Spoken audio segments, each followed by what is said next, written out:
Les estivales de la question animale.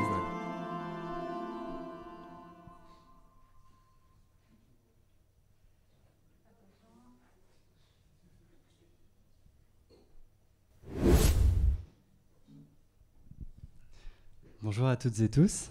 Alors, je suis ravi d'être là. Et j'aimerais d'abord remercier vraiment très chaudement toute l'équipe d'organisation des estivales. Alors vraiment tout particulièrement Mathaï qui fait un travail immense, mais aussi toutes les bénévoles qui rendent possible la tenue de cet événement. Et alors, personnellement, c'est mes premières estivales, mais j'avais suivi assidûment les conférences l'année dernière, pratiquement toutes en live ou le soir quand elles sortaient. Et en fait, ça m'a beaucoup inspiré, notamment pour concevoir et lancer le podcast Comme un poisson dans l'eau. Donc voilà, c'est un peu hommage rendu aux estivales qui ont en partie inspiré ce projet. Alors, est-ce que vous savez quel est ce texte ?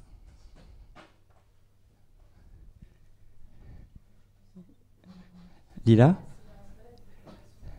C'est ça, c'est la déclaration de Cambridge sur la conscience de 2012, et il se trouve qu'on est au 10e anniversaire, en fait en juin, c'était le 10e anniversaire de cette conférence, de cette déclaration, qui portait justement sur la conscience et plus particulièrement sur la sentience.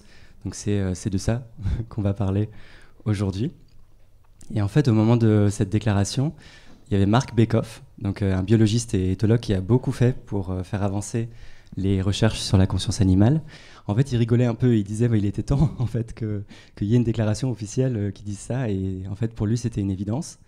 Alors moi dans ma conférence j'aimerais dire que c'était évident pour certains animaux, c'est-à-dire pour les autres mammifères que les humains humaines, mais que la science est moins claire et que c'est en fait une question difficile à établir pour beaucoup d'autres animaux. Et voilà, un des buts de ma conférence, c'est de rendre compte de cette incertitude et de cette difficulté à étudier la conscience. Donc voilà, plan très simple en fait, juste qu'est-ce que la conscience, qu'est-ce que la sentience au début, pourquoi est-ce que c'est vraiment très difficile à détecter, et donc pourquoi il faut être prudent en fait quand on parle de sentience et pas dire des affirmations trop rapides, et pourquoi est-ce que malgré la difficulté, les scientifiques parviennent quand même à étudier et détecter la sentience. Donc voilà, comme je vous le disais, les buts de cette conférence, c'est en fait en France j'ai l'impression qu'on parle alors de plus en plus de sentience, certes, mais quand même encore relativement peu, alors que ça me paraît vraiment un concept essentiel et pertinent, et j'ai l'impression que même au sein du monde activiste, militant contre le spécisme, on n'utilise pas encore ce concept à la hauteur de l'opportunité qu'il présente, et j'ai l'impression qu'une des raisons peut-être, c'est que c'est un concept qui paraît un peu technique, qui est de fait un concept scientifique, et qu'il est souvent mal connu. Mais en fait, quand on y pense, comme le spécisme il y a quelques dizaines d'années, on ne connaissait pas bien, c'était aussi un concept un peu technique. Encore maintenant, quand, je ne sais pas si ça vous est arrivé de devoir présenter le concept de spécisme à quelqu'un qui n'en a jamais entendu parler, des fois c'est un peu difficile. Et à l'inverse, j'ai aussi l'impression qu'on fait des fois le reproche un peu inverse à ce concept-là, d'être un concept purement militant, en fait. Du coup, qui ne serait pas un concept scientifique rigoureux et qu'on ne pourrait pas employer dans tous les contextes. Voilà, donc je m'inscris en faux contre ces deux préjugés sur le concept de sentience.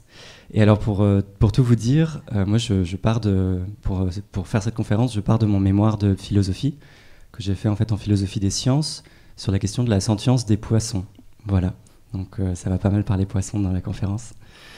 Et n'hésitez pas à m'interrompre en fait pendant, si je dis des choses qui paraissent pas claires, si vous êtes un peu perdu, si vous voulez que je répète quelque chose ou que je clarifie un point. Peut-être pour les questions plus précises ou d'approfondissement, gardez-les pour tout à l'heure pour la discussion, mais s'il y a quelque chose qui n'est pas clair et qui rend difficile la compréhension, vraiment interrompez-moi, levez la main, comme ça je pourrai préciser les choses. Alors, de quoi je ne vais pas parler dans cette conférence ? Alors je ne vais pas revenir sur l'argument éthique qui défend que la sentience est un critère suffisant, voire aussi nécessaire pour avoir un statut moral ou être un patient moral. Je vais plus ou moins le prendre pour acquis, mais en fait je pourrais ne pas le prendre pour acquis et juste parler de la sentience sans considérer que ça a de pertinence éthique. Bon, je pense que dans la salle il y a pas mal de gens qui sont d'accord avec cette affirmation.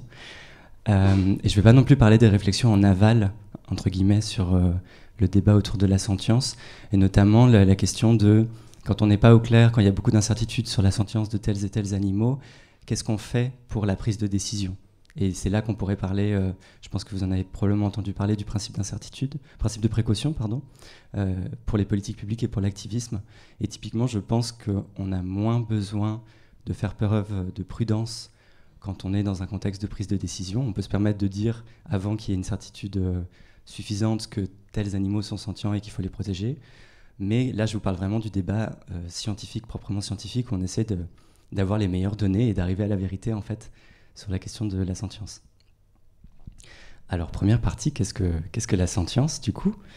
Donc, je vais d'abord vous situer un peu la sentience par rapport à un autre concept un peu philosophique et un peu technique aussi, celui de la conscience. Et je vais vraiment insister fortement sur une différence qui me semble absolument primordiale de marquer, c'est la différence entre la nociception et la douleur. Alors la sentience, définition rapide, c'est la capacité d'éprouver des choses subjectivement et d'avoir des expériences vécues en première personne. Ça peut être des expériences positives, des plaisirs, ou des expériences négatives, c'est-à-dire des souffrances. Et alors, une façon de dire ça de façon un peu plus technique et fancy, c'est juste de dire que c'est l'aspect phénoménal de la conscience. Et c'est comme ça qu'on définit la sentience en fait en philosophie. Donc vous voyez que la sentience, c'est en fait un des aspects de la conscience. Et pour expliquer ça, en fait chez les humains et humaines, on a plein d'états mentaux, de fonctions cognitives qui sont remplies par le cerveau qui fait en permanence tourner plein de tâches. Donc ça peut être la perception visuelle, là vous percevez le diapo. Ça peut être la mémoire, ça peut être la motivation, la prise de décision, la parole, etc. Et tout ça, c'est des fonctions ou des mécanismes cognitifs. Et en fait, certaines de ces fonctions peuvent, parfois ou souvent, être associées à une expérience subjective. C'est-à-dire qu'en fait, ça nous fait quelque chose d'être dans cet état mental. Donc c'est le cas de la vision. Là, en fait, en regardant l'écran ou en me regardant moi, vous avez une certaine expérience consciente et subjective de ce que vous voyez. Ça vous fait quelque chose de me regarder. Mais ce n'est pas le cas de toutes les fonctions cognitives, en fait. Par exemple, la perception des phéromones, c'est quelque chose dont on est capable chez les humains et humaines, mais ça ne fait jamais l'objet d'une expérience consciente chez nous. Vous ne percevez pas consciemment les phéromones, mais ça a quand même des effets dans notre cerveau. On appelle ça, là c'est le terme technique, le système voméronasal, si vous voulez faire vos petites recherches sur le fonctionnement des phéromones. Mais ça peut de fait entraîner même des changements de comportement sans qu'on en soit conscient et consciente. Donc ça, c'est pour tracer un début de distinction entre ce qui peut donner lieu à des expériences subjectives ou non. Et pour expliquer un peu plus clairement cette histoire d'aspect phénoménal de la conscience, je vais prendre un exemple qui, je pense, l'illustre plutôt bien. C'est la question de la vision aveugle, où on parle aussi de blind sight. Donc en fait, c'est la capacité de personnes non-voyantes, du fait de lésions cérébrales, dans une aire qu'on appelle V1, à l'arrière en fait, de votre cerveau, à répondre quand même à des stimuli visuels qu'elles ne voient pourtant pas consciemment. Donc typiquement, ces personnes-là vont se percevoir comme aveugles, vont vous dire en fait là je vois rien, mais si on les met dans des conditions d'expérience psychologique, où on leur demande de donner la forme de l'objet qui est projeté, elles vont dire mais en fait pourquoi vous me demandez ça, parce qu'en fait je vois rien, donc ça sert à rien. Et on leur dit essayez quand même de deviner. Et de fait en fait ces personnes vont quand même arriver à deviner le plus souvent, c'est-à-dire entre 70 et 80% dans les expériences, quelle est la forme qui est projetée, sans avoir d'expérience subjective associée. Donc c'est plus que la chance, la pure chance que elles font pas au hasard en fait. Il y a vraiment quelque chose qu'elles perçoivent dans la forme, mais qui fait pas l'objet d'une expérience subjective consciente. Et du coup, ça, si on l'applique à la question, par exemple, de la douleur, ça, si on calque en fait cette différence-là entre juste le fait de détecter des stimulations internes et le fait de vraiment avoir une expérience subjective associée, il y a une distinction que je vous disais qui est très fondamentale, c'est la distinction entre la nociception et la douleur. Donc en fait, la nociception, c'est simplement la perception inconsciente par le cerveau de stimuli potentiellement ou réellement néfastes. Et ça peut entraîner une différence de comportement adaptatif qu'on appelle nocifensive behavior. J'ai pas trouvé de bonne traduction en français, donc je sais pas si on dit comportement nocifensif. Et donc la différence entre la nociception et la douleur, qui est là cette fois-ci l'expérience subjective, négative donc, associée à la nociception. Le fait que ça fait mal d'être dans cet état nociceptif. Et du coup, la différence, en fait, c'est une différence entre le fait de détecter, donc que le cerveau puisse détecter, percevoir et réagir à des stimulations internes ou externes potentiellement nocives, et le fait de réellement ressentir la douleur, d'en avoir une expérience subjective. Et donc, un exemple... oui, je t'en prie. Attends peut-être le micro, comme ça on aura aussi la question dans la vidéo. Merci. Excuse-moi, je ne suis pas sûre d'avoir bien compris la différence. Donc, dans le premier cas, on est conscient de ce qu'on est en train de vivre, et dans le deuxième, on n'est pas conscient. En fait, dans le premier, c'est juste que les informations... Dans le premier cas, c'est que les informations arrivent à ton cerveau. Oh, il y a un petit Larsen. Est-ce que c'est bon? Je rêve. Alors, je vais d'abord répondre et comme ça tu pourras poser ta deuxième question. Donc, dans le premier cas, en fait, les informations parviennent à ton cerveau quand même. Il est capable de réagir. Il y a des états mentaux qui se passent, des mécanismes qui sont en place pour quand même réagir face à la perception du fait que tu te sois fait mal, par exemple. Enfin, non, que tu aies une atteinte à tes tissus, par exemple, parce que tu t'es coupé le doigt, par exemple. Mais tu pourrais te couper le doigt et pas avoir mal, en fait. Et c'est ça la différence, en fait. Tu pourrais te couper le doigt, ton cerveau réagirait, il y aurait des choses qui se passeraient de façon interne. Mais ce qui fait la différence avec la douleur, c'est que la douleur, c'est le high que tu ressens, c'est le « ah, là j'ai mal », en fait. C'est vraiment ça la douleur. Et en fait, j'y reviendrai un peu plus tard, mais c'est cet élément-là qui fait que c'est important moralement, en fait, de ne pas être dans cet état-là. C'est pas forcément que le cerveau réagisse inconsciemment à des stimulations, mais c'est le fait d'avoir mal réellement, d'être dans l'expérience subjective négative et pas agréable. Voilà. Est-ce qu'il y avait d'autres questions ou est-ce que je continue? Ok, alors j'enchaîne. Donc un exemple récent de cette distinction, je pense que vous en avez entendu parler, notamment Dominique Hofbauer en a parlé dans sa conférence avec Rosa samedi, il me semble. C'est l'étude récente qui est sortie sur la nociception chez certains insectes. Et donc il y a eu pas mal d'articles dans la presse qui sont sortis et qui ont parfois plus ou moins prudemment annoncé « ça y est, on est sûr, les insectes sont sentients ». Où les insectes peuvent ressentir à la douleur. Bon, en fait, ils prennent plus de précautions, ils mettent du conditionnel. Mais il y a quand même cette idée, parfois, que dans les articles scientifiques, ou enfin plutôt les articles grand public qui sortent sur cette question-là et qui vulgarisent cet article, il n'y a pas suffisamment bien, je trouve, la distinction qui est tracée entre nociception et douleur. Et notamment, là, vous voyez, c'est un extrait d'un des articles qui était sorti. Et je trouve que ce donc vient un peu trop vite, comme si nociception entraînait nécessairement le fait que pouvait compter comme une preuve en fait de la présence de douleur. Ce qui est, je vais vous l'expliquer, vraiment pas le cas. Et je vais y revenir. Et là, en dessous, en fait, c'est la deuxième citation, c'est la phrase qui est réellement dans l'article scientifique qui est sorti. Et on voit qu'ils sont beaucoup, beaucoup plus prudents, que tout ce qu'ils disent, c'est qu'ils ont détecté un certain mécanisme de la nociception chez certains insectes, les insectes sur lesquels ils ont fait des expériences, et que ça rend seulement au moins plausible que les insectes puissent ressentir la douleur. Donc voilà, ils ont prouvé un mécanisme de la nociception, mais l'inférence pour en déduire en fait la présence de douleur est beaucoup plus incertaine, et donc ils se montrent beaucoup plus prudents que ça. Et ils disent notamment au tout début de leur article qu'ils ont vraiment à cœur de ne pas utiliser mécanisme de la douleur, mais bien mécanisme de la nociception, tant que justement la présence de douleur chez les animaux, en l'occurrence les insectes, n'a pas été démontrée, ou que la différence entre nociception et douleur n'a pas été étudiée expérimentalement. Donc en fait, dès le début de l'article, ils disent on ne va pas parler de douleur, à part rapidement dans la conclusion pour dire on pourrait en déduire des choses, mais c'est très incertain. Et tout ce qu'ils disent, c'est qu'ils parlent d'un certain mécanisme de la nociception. Donc voilà, j'invite les journalistes potentiellement présentes dans la salle à être particulièrement prudentes sur les affirmations un peu rapides de sentience et de douleur.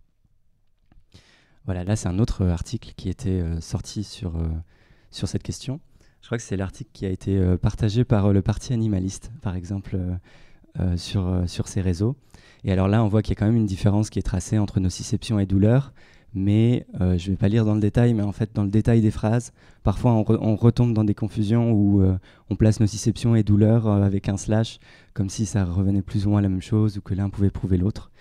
Donc voilà, il y a un continuum de qualité dans les articles qui sortent sur la sentience. Celui-là n'était pas le plus mauvais, mais je pense qu'il faut vraiment faire preuve de précaution quand on parle de ça. Et donc, j'insiste, les preuves de mécanismes de nociception ne constituent pas, du moins pas à elles seules, des preuves de la sentience. Et aussi, et là ça concerne n'importe quel phénomène étudié par la science, c'est que quand une seule étude sort, c'est jamais une seule étude qui va nous permettre de conclure en fait sur la présence effective d'un phénomène. Il va falloir de très nombreuses études, surtout que là c'est qu'un des nombreux mécanismes de la nociception qui a été mis en évidence, donc il en faut vraiment beaucoup plus, et il faut attendre en général quelques années avant qu'on puisse affirmer qu'il y a un consensus scientifique sur la présence de sentience chez tels et tels animaux. J'en profite pour tracer une distinction qui me paraît absolument importante de faire, malgré ce que Dominique Hofbauer nous a présenté samedi. C'est la distinction entre la sentience et la sensibilité. Je suis vraiment partisan que dès que c'est effectivement de sentience qu'on parle, qu'on s'en tienne au mot de sentience et qu'on n'utilise pas sensibilité comme un synonyme, parce que je pense que ce ne sont pas des synonymes en fait. Parce que là vous voyez à droite, un panneau photovoltaïque en fait est sensible à la lumière, au sens où il reçoit certaines informations, où il perçoit des choses de la lumière, mais ça ne se fait pas du tout consciemment et ça ne donne pas lieu, du moins pas qu'on en sache, chez les panneaux photovoltaïques, à une expérience subjective de perception de la lumière. Et je pense aussi que le terme sensibilité est en fait très polysémique et que c'est pour ça que je recommande d'utiliser le terme plus précis de sentience qui a vraiment été créé pour ça. Parce que sensibilité risque du coup d'entraîner des confusions, d'entretenir des confusions. Notamment, on utilise beaucoup en français sensibilité pour parler des émotions. On dit quand quelqu'un est quelqu'un de sensible, c'est quelqu'un qui a beaucoup d'émotions. Et en fait, les émotions, c'est comme la nociception / douleur. Il y a les deux aspects en fait dans les émotions. Il y a un aspect purement fonctionnel des états mentaux dans lesquels on est qui peuvent entraîner des comportements et des réactions. Et il y a la dimension proprement subjective, perçue en première personne des émotions. Donc en fait, quand on utilise sensibilité, on supprime ou on efface un peu cette distinction qui est importante de faire entre nociception et douleur, entre simple cognition et sentience. Et la dernière raison pour laquelle je préconise d'utiliser davantage sentience, c'est tout simplement que c'est le terme qui est utilisé par les scientifiques en fait, qui étudient le sujet. Dans les articles scientifiques que vous lisez sur ces questions, c'est bel et bien sentient, en général c'est en anglais, c'est bel et bien sentient qui est utilisé. Et du coup, autant utiliser, il y a un article qui est... il y a des articles qui sont publiés sur la question, que les scientifiques utilisent volontiers et ils pensent que ça a une pertinence. Et il l'étudie en tant que tel. Donc je pense qu'on ferait bien de se calquer sur cet usage, et même si la sentience est encore peu connue en tant que concept, c'est peut-être l'occasion de rappeler, en fait, d'expliquer ce que c'est et de rappeler les différences pertinentes qu'on peut tracer justement entre sentience et d'autres aspects de la cognition. Et du coup, les humains, par exemple, ont à la fois des états mentaux qui donnent lieu à des expériences subjectives, donc par exemple, en général, la vision, et d'autres non. Et la question, c'est de savoir comment déterminer lesquels parmi les autres animaux que les humains humaines peuvent avoir de tels états mentaux qui donnent lieu à des expériences subjectives. Et donc, pourquoi on cherche à faire ça, en fait c'est pas sorti de nulle part, en fait. La distinction entre nociception et douleur est importante d'un point de vue éthique. Donc là, j'avais dit que j'en parlerais pas. En fait, j'en parle rapidement dans une slide. C'est juste que si un être peut ressentir la douleur, s'il est sentient, la douleur lui importe à elle, lui, en tant qu'être et sujet qui a des expériences. Et c'est en tant que tel qu'on pense que la sentience est pertinente ou fait une différence, en tout cas, dans le traitement qu'on doit réserver à cette personne d'un point de vue éthique. Et notons que c'est une différence qu'on juge pertinente chez les humains et humaines. Quand on étudie, quand on réfléchit à des cas en bioéthique intra-humains, on considère que la question, la présence en fait, de sentience fait qu'on peut causer du tort à cette personne. Ou une autre façon de le dire, c'est qu'il y a des torts qui sont rendus possibles par le fait d'être conscient, en fait, au sens de conscience phénoménale, donc sentient en fait. Et je précise rapidement que c'est c'est pas une position éthique très difficile à justifier parce que je défends pas que la sentience serait par exemple le seul critère qui octroierait un statut moral, ce que certains dans une perspective scientiste défendent, disent que non seulement la sentience est suffisante mais elle est aussi nécessaire, c'est-à-dire il faut être sentient pour pouvoir avoir un statut moral. Moi je dis juste que ça fait, et je pense que pour le coup c'est l'objet d'un consensus en éthique, ça fait une différence au moins dans la plupart des traitements ou des réactions qu'on a d'être sentient. Donc même si on considérait que ce n'était pas le seul critère important à regarder pour savoir comment réagir éthiquement face à des situations et comment traiter certains individus, ça reste très pertinent d'étudier la sentience quoi qu'il arrive. Alors j'en viens à la difficulté du problème que j'aimerais vous faire connaître. Donc déjà, je vais parler un peu de 3 problèmes de la sentience. Mais en fait, vous inquiétez pas, il y en a plusieurs qu'on va juste écarter très rapidement. Il y en a un sur lequel on va vraiment se concentrer. Après, on va essayer de réfléchir à comment on essaye d'établir en fait une liste des critères de la sentience. Et on va voir que quand on essaie de faire une telle liste, en fait, on a le gros risque d'entrer dans une sorte de cercle vicieux qui explique, en fait, qui découle d'un des problèmes justement de la sentience. Alors, le premier des 3 problèmes dont j'aimerais vous parler, c'est ce qu'on appelle le problème difficile de la conscience. C'est un problème en philosophie qui renvoie à la difficulté d'expliquer pourquoi quelque chose comme la conscience peut exister dans un monde purement physique. Pourquoi est-ce qu'on peut avoir des choses comme des perceptions conscientes en première personne avec juste un ensemble de particules qui fonctionnent selon des lois physiques? C'est un peu mystérieux, c'est un grand mystère en fait. Parce qu'on peut imaginer en soi que le monde soit exactement le même, à la particule près, mais qu'il n'y ait pas de conscience en fait. Qu'il y ait exactement les mêmes choses qui se passent, qu'on soit tous un peu comme des robots déterminés, les mêmes molécules, les mêmes fonctionnements psychologiques, neuronaux, mais qu'il n'y ait pas ce truc bizarre qui semble un peu se surajouter au reste et au monde purement physique, qui est le monde subjectif en fait, et des expériences. C'est vraiment quelque chose qu'on n'arrive pas à expliquer. En réalité, c'est un des problèmes les plus difficiles et les plus débattus en philosophie. Du coup, désolé, je n'ai pas prévu d'essayer de le résoudre aujourd'hui. Mais en fait, ça tombe bien, parce qu'il n'y a absolument pas besoin de résoudre ce problème pour répondre à la question de qui est sentient. En fait, c'est comme les mathématiques.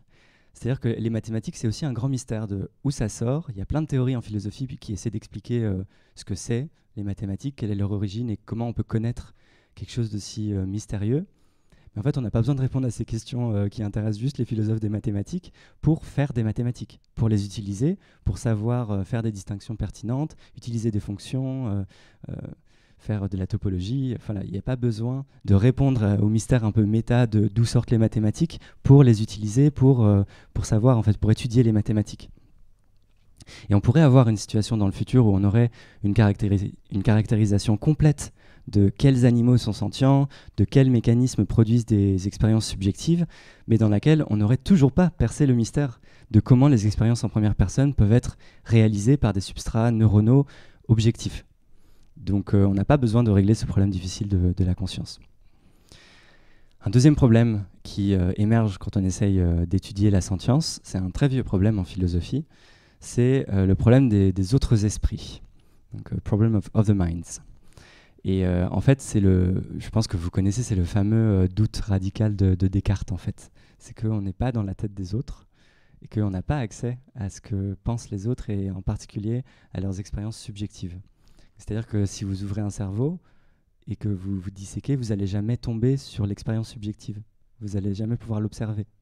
En particulier, là, si je dis « aïe », en fait, vous n'êtes pas dans ma tête, vous n'avez pas directement accès à l'information de mon expérience subjective en première personne pour savoir si je viens réellement d'avoir une douleur aiguë parce que je me suis cogné le pied ou si j'ai juste un comportement qui le suggère, mais en fait, je suis en train de feindre la douleur. Bon, je l'ai pas fait c'était pas très réaliste, mais en tout cas, vous n'avez pas accès à mon expérience et vous pouvez pas faire cette distinction-là autrement qu'en vous basant sur mon comportement extérieur.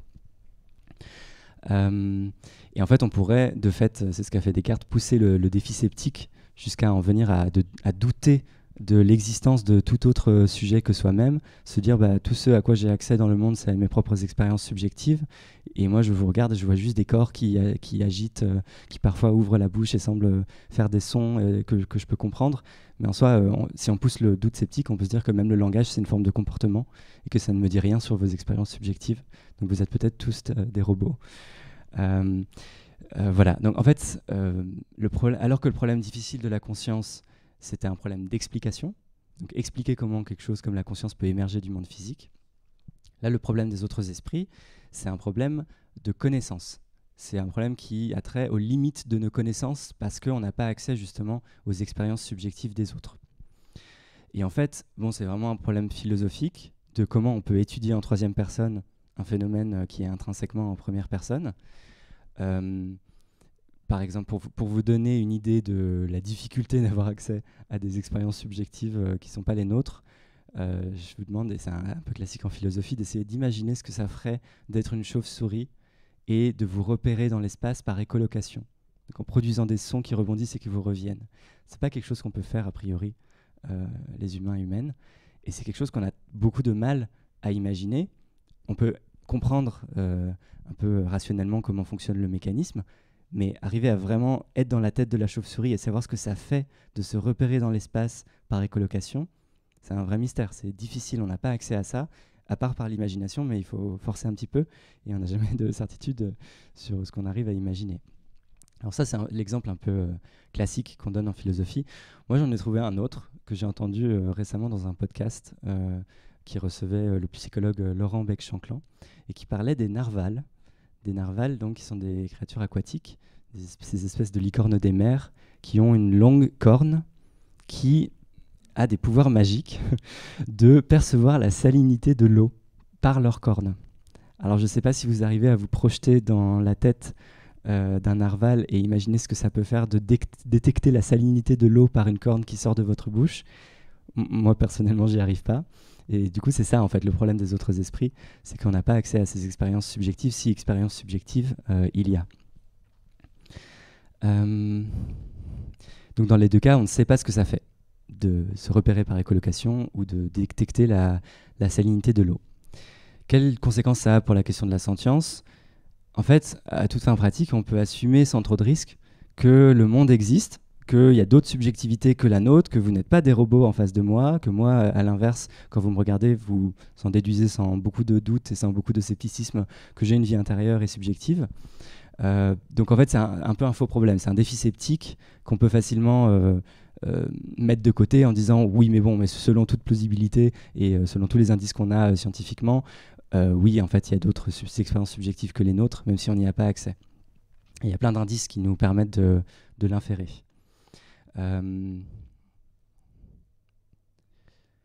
Et aussi, on en déduit que les personnes qui nous disent verbalement « aïe, j'ai mal » ou « je suis sentient », on les croit en fait, en général, quand c'est des humains humaines qui parlent le même langage que nous, on ne va pas appliquer un doute sceptique quand on étudie cette question-là scientifiquement.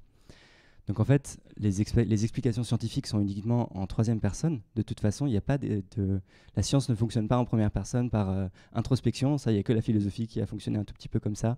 Ça n'a pas permis d'aller super loin non plus. Enfin, c'est une question ouverte, disons. Mais c'est pas comme ça que fonctionne la science. Et donc tout ce que la science dit de toute façon sur la sentience sera une connaissance de nature différente que cette connaissance introspective en première personne de vous sonder vous-même pour savoir ce que vous êtes en train de penser, de vivre, de percevoir. Et aussi, de toute façon, la science, en fait, elle n'a pas besoin de fonctionner avec une certitude absolue. Ça ne fonctionne pas comme ça. Il n'y a que les philosophes qui demandent la certitude absolue et qui sinon ne sont pas contents. Les scientifiques, ils sont beaucoup plus pragmatiques et ils disent, on va raisonner selon ce qui est le plus plausible, selon ce qu'on arrive à comprendre, à faire marcher en faisant des petites expériences, et on va faire des liens, même s'ils ne sont pas absolument fondés et appuyés sur tout un système de connaissances où on puisse avoir des certitudes. Mais donc on peut se dire que ce problème des autres esprits, c'est un problème philosophique qu'on appelle épistémologique, donc qui a trait à la connaissance, mais que c'est pas si grave en fait pour la sentience, qu'on peut facilement le contourner. Mais en fait, il a quand même une conséquence pratique qui fait l'objet du troisième problème, c'est que ce manque d'accès, cette absence d'accès aux expériences subjectives en première personne, ça rend quand même difficile le fait d'étudier cette question-là en troisième personne. Ça pose des défis qui sont cette fois-ci d'ordre davantage méthodologique. Et c'est l'objet du coup du problème plus précis qui est le nôtre, enfin celui des scientifiques qui étudient la question de la sentience. C'est le problème de la détection, c'est-à-dire celui de parvenir à trouver des méthodes pour détecter systématiquement la sentience chez les animaux, donc humains et autres. Et alors cette fois-ci pas avec la certitude absolue du coup, mais avec juste un degré de confiance raisonnablement élevé, disons. Et ça reste quand même difficile, mais c'est un problème méthodologique qui découle notamment du fait que dès que alors certains humains humaines ne peuvent pas nous donner de rapports verbaux de leurs expériences, donc déjà ça rend les choses plus difficiles pour étudier leur sentience, et ça devient d'autant plus difficile qu'on s'éloigne à la fois sur l'échelle phylogénétique en fait, qu'on étudie des animaux qui sont plus éloignés que nous, entre guillemets, et qui ont donc une physiologie assez différente et qui ne peuvent pas nous faire de rapports verbaux qu'on puisse comprendre de leurs expériences subjectives. Donc typiquement, on n'entend pas les poissons crier et on ne comprend pas ce qu'ils essayent d'exprimer sur leurs expériences de douleur, par exemple. Et c'est une question de degré, en fait, parce que le problème devient de plus en plus difficile à mesure qu'on prend en compte des expériences très différentes de nous. Des espèces très différentes de nous. Donc, par exemple, c'est plus facile relativement d'étudier la sentience chez des chimpanzés qui sont très très proches de nous, qui ont énormément de mécanismes en commun, que chez justement les poissons, voire les insectes. Mais j'insiste, c'est un problème vraiment qui impose des contraintes très fortes dans l'étude de la sentience, dans l'étude scientifique de la sentience, et ça explique pourquoi c'est si difficile et pourquoi le champ des études de la sentience est vraiment baigné de tant d'incertitudes. Alors comment ils s'y prennent les scientifiques qui essaient quand même, qui se disent c'est difficile mais j'y vais quand même, et en fait ce qu'ils font c'est qu'ils essayent d'établir une liste de critères de la sentience dont je vais vous parler maintenant. Et ce qu'ils font c'est que comme ils n'ont pas accès en première personne aux expériences subjectives, ils essayent d'observer ce qu'ils voient avec leur méthode, c'est-à-dire en troisième personne, qu'est-ce qui semble être systématiquement associé à des expériences de sentience.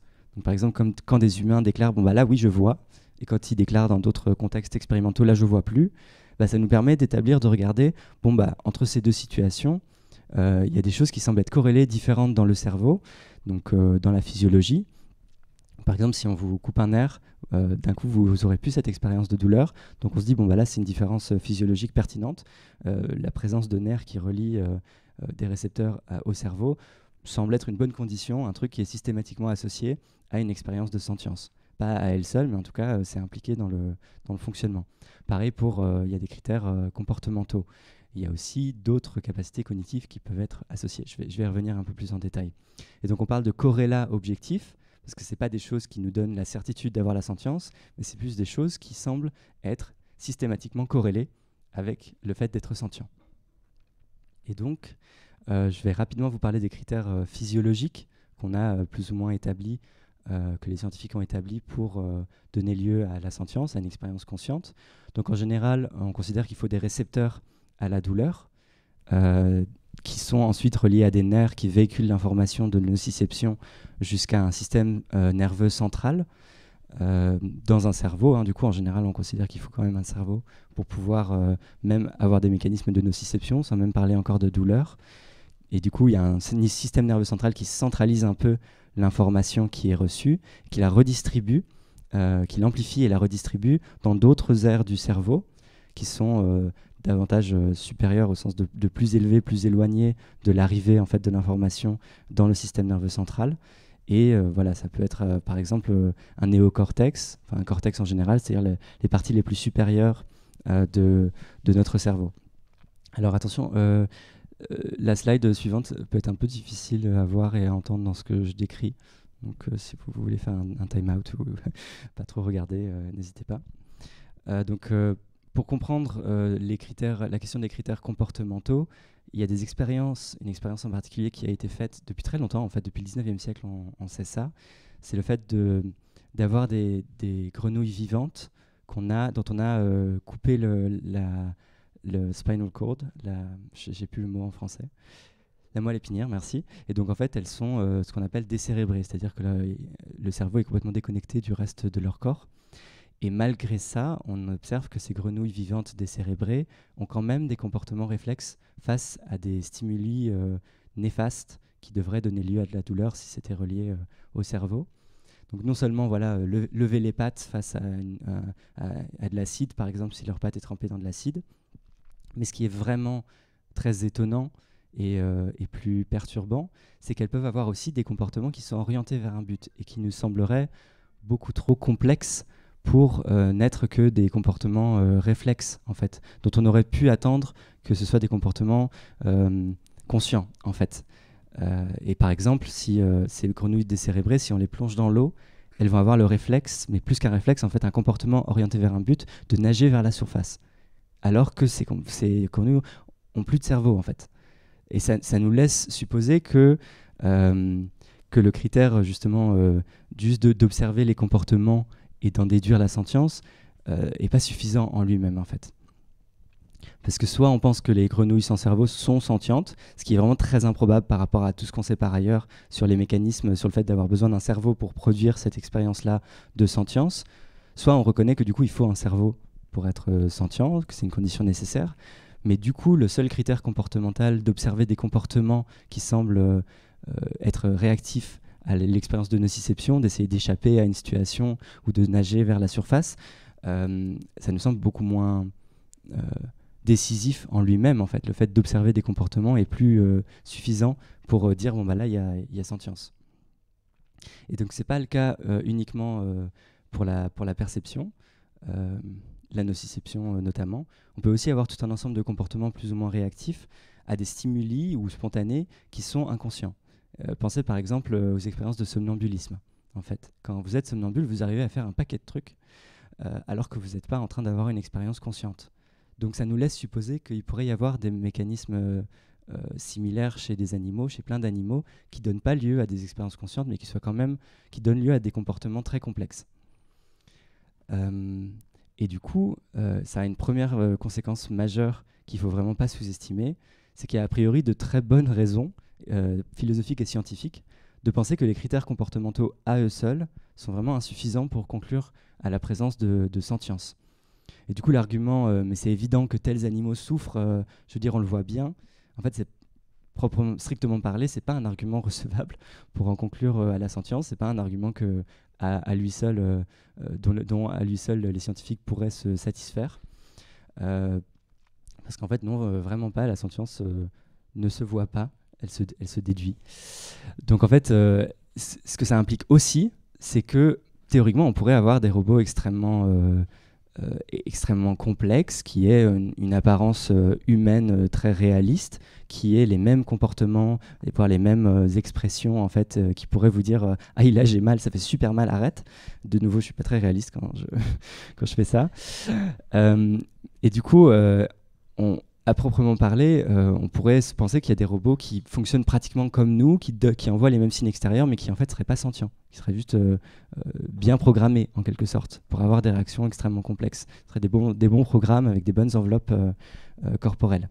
Et c'est aussi pour ça que du coup, quand Dominique Hofbauer trace la distinction en disant être sensible, en fait c'est toujours pas suffisant pour renvoyer à la sentience, parce que un tel robot pourrait être un être extrêmement complexe, extrêmement intelligent, très bien programmé, un individu, mais juste pas conscient au sens phénoménal. C'est-à-dire qu'ils n'auraient pas d'expérience subjective. C'est pour ça que vraiment c'est la sentience qu'il faut utiliser, c'est la sentience qui fait la différence. Donc je répète, la sentience ne se voit pas, elle ne s'observe pas, c'est inobservable, c'est le problème des autres esprits, c'est le problème de la détection, mais elle s'infère. Et c'est pour ça que c'est compliqué, parce que les scientifiques ne sont jamais sûrs à partir des données qu'ils et elles ont, quelle inférence il et elle peut faire quant à l'attribution de la sentience. Et pour ce qui est des troisièmes choses qui semblent être corrélées un peu systématiquement avec la sentience, c'est en fait d'autres fonctions cognitives. Et donc, par exemple, c'est souvent corrélé avec des mécanismes comme les émotions, dont j'ai dit qu'il y avait un aspect phénoménal, mais aussi des fonctionnements purement cognitifs. Et donc en fait, c'est pas du tout un signe sûr non plus qu'il y a sentience, mais en général, quand on est sentient, quand on a des expériences positives et négatives, ça semble s'associer à d'autres fonctions du cerveau, en fait, qui, elles, relèvent seulement de la cognition et pas de la conscience phénoménale. Donc c'est une fois de plus une sorte de corrélat qu'on peut observer, qu'on peut se dire s'il y a des émotions, des préférences, des prises de décision adaptatives dans le comportement, on peut se dire que c'est un indice supplémentaire qu'il y a sentience, qu'il y aurait sentience. Mais de nouveau, j'insiste, la sentience, c'est pas pareil par exemple que l'intelligence.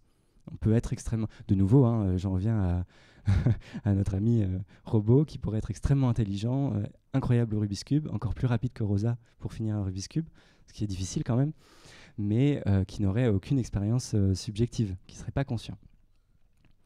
Voilà. Et à l'inverse, certains organismes pourraient être sentients et avoir extrêmement peu de capacités cognitives, être très peu intelligents, pouvoir avoir peut-être pas beaucoup d'émotions, mais quand même avoir une perception consciente de la douleur, par exemple. On peut penser ça des insectes, mais en fait on continue aussi d'être surpris par l'étendue des capacités cognitives des insectes, mais même si en fait un insecte avait très peu de capacités cognitives, ça ne dit rien à proprement parler sur leur capacité à ressentir des choses. Donc en fait, strictement parlé, c'est pas tant des critères, au sens où on pourrait avoir une liste de critères à cocher, puis si on coche toutes les cases, bon bah c'est bon, il y a sentience. C'est pas du tout ça. En fait, on parle de critères, mais c'est davantage des indices ou des indicateurs de la sentience. Et du coup, la présence d'indicateurs ne constitue jamais une preuve à proprement parler de la sentience, mais seulement des éléments qui permettent ensuite peut-être de l'inférer. Et c'est là où se pose toute la difficulté justement des scientifiques. Donc là, vous avez deux exemples un peu de listes qu'ont tenté de dresser certaines et certains scientifiques.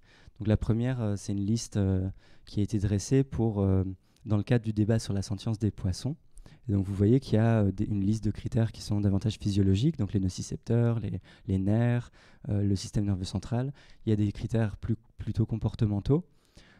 Donc le fait d'aller prendre un analgésique en fait, quand on est dans une situation de stimuli négatif et néfaste, ou le fait d'être prêt à payer un coût pour accéder à cet analgésique.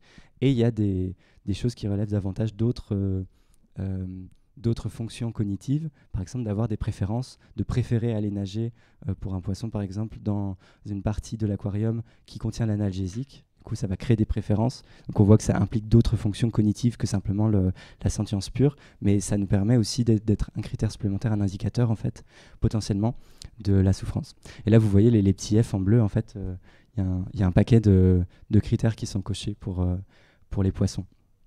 Et à droite, je ne sais pas si vous aviez entendu parler de ce rapport récent qui est sorti par la London School of Economics sur la sentience des décapodes et des céphalopodes, donc en fait des crustacés et des poulpes, pour aller vite. Et pareil, ils ont tenté de faire une sorte de petit tableau en disant, bon bah là c'est très probable qu'il y ait tel critère, là c'est moins, en prenant espèce par espèce, et en disant, bon bah voilà, quand il y a beaucoup de verres, il y a un paquet de critères qui sont cochés, mais une fois de plus, c'est pas en cochant tous les critères qu'on peut en inférer la sentience.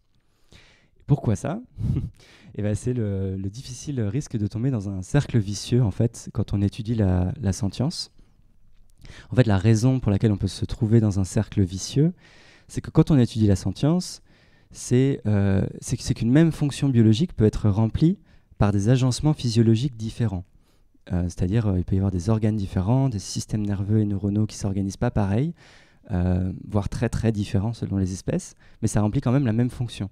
Donc, par exemple, la vision, on n'a pas de problème à dire que les chats voient, de même que les humains et humaines voient, mais on sait que ça se fait par des choses différentes. Ce n'est pas les mêmes types d'yeux, ce n'est pas le même type de capteurs, il n'y a pas les mêmes agencements du cerveau, et pourtant la fonction générale vision est quand même remplie, mais de façon différente, avec des conditions physiologiques différentes. Et du coup, on peut se dire que il y a potentiellement la même chose pour la sentience, c'est peut-être une fonction qui peut être remplie par des conditions différentes. Et là, du coup, ça servirait à rien, enfin, entre guillemets, ça suffirait pas d'avoir juste une liste de critères à cocher, parce qu'il pourrait y en avoir une autre, en fait. Alors, est-ce que vous connaissez cette personne? Qui est-elle?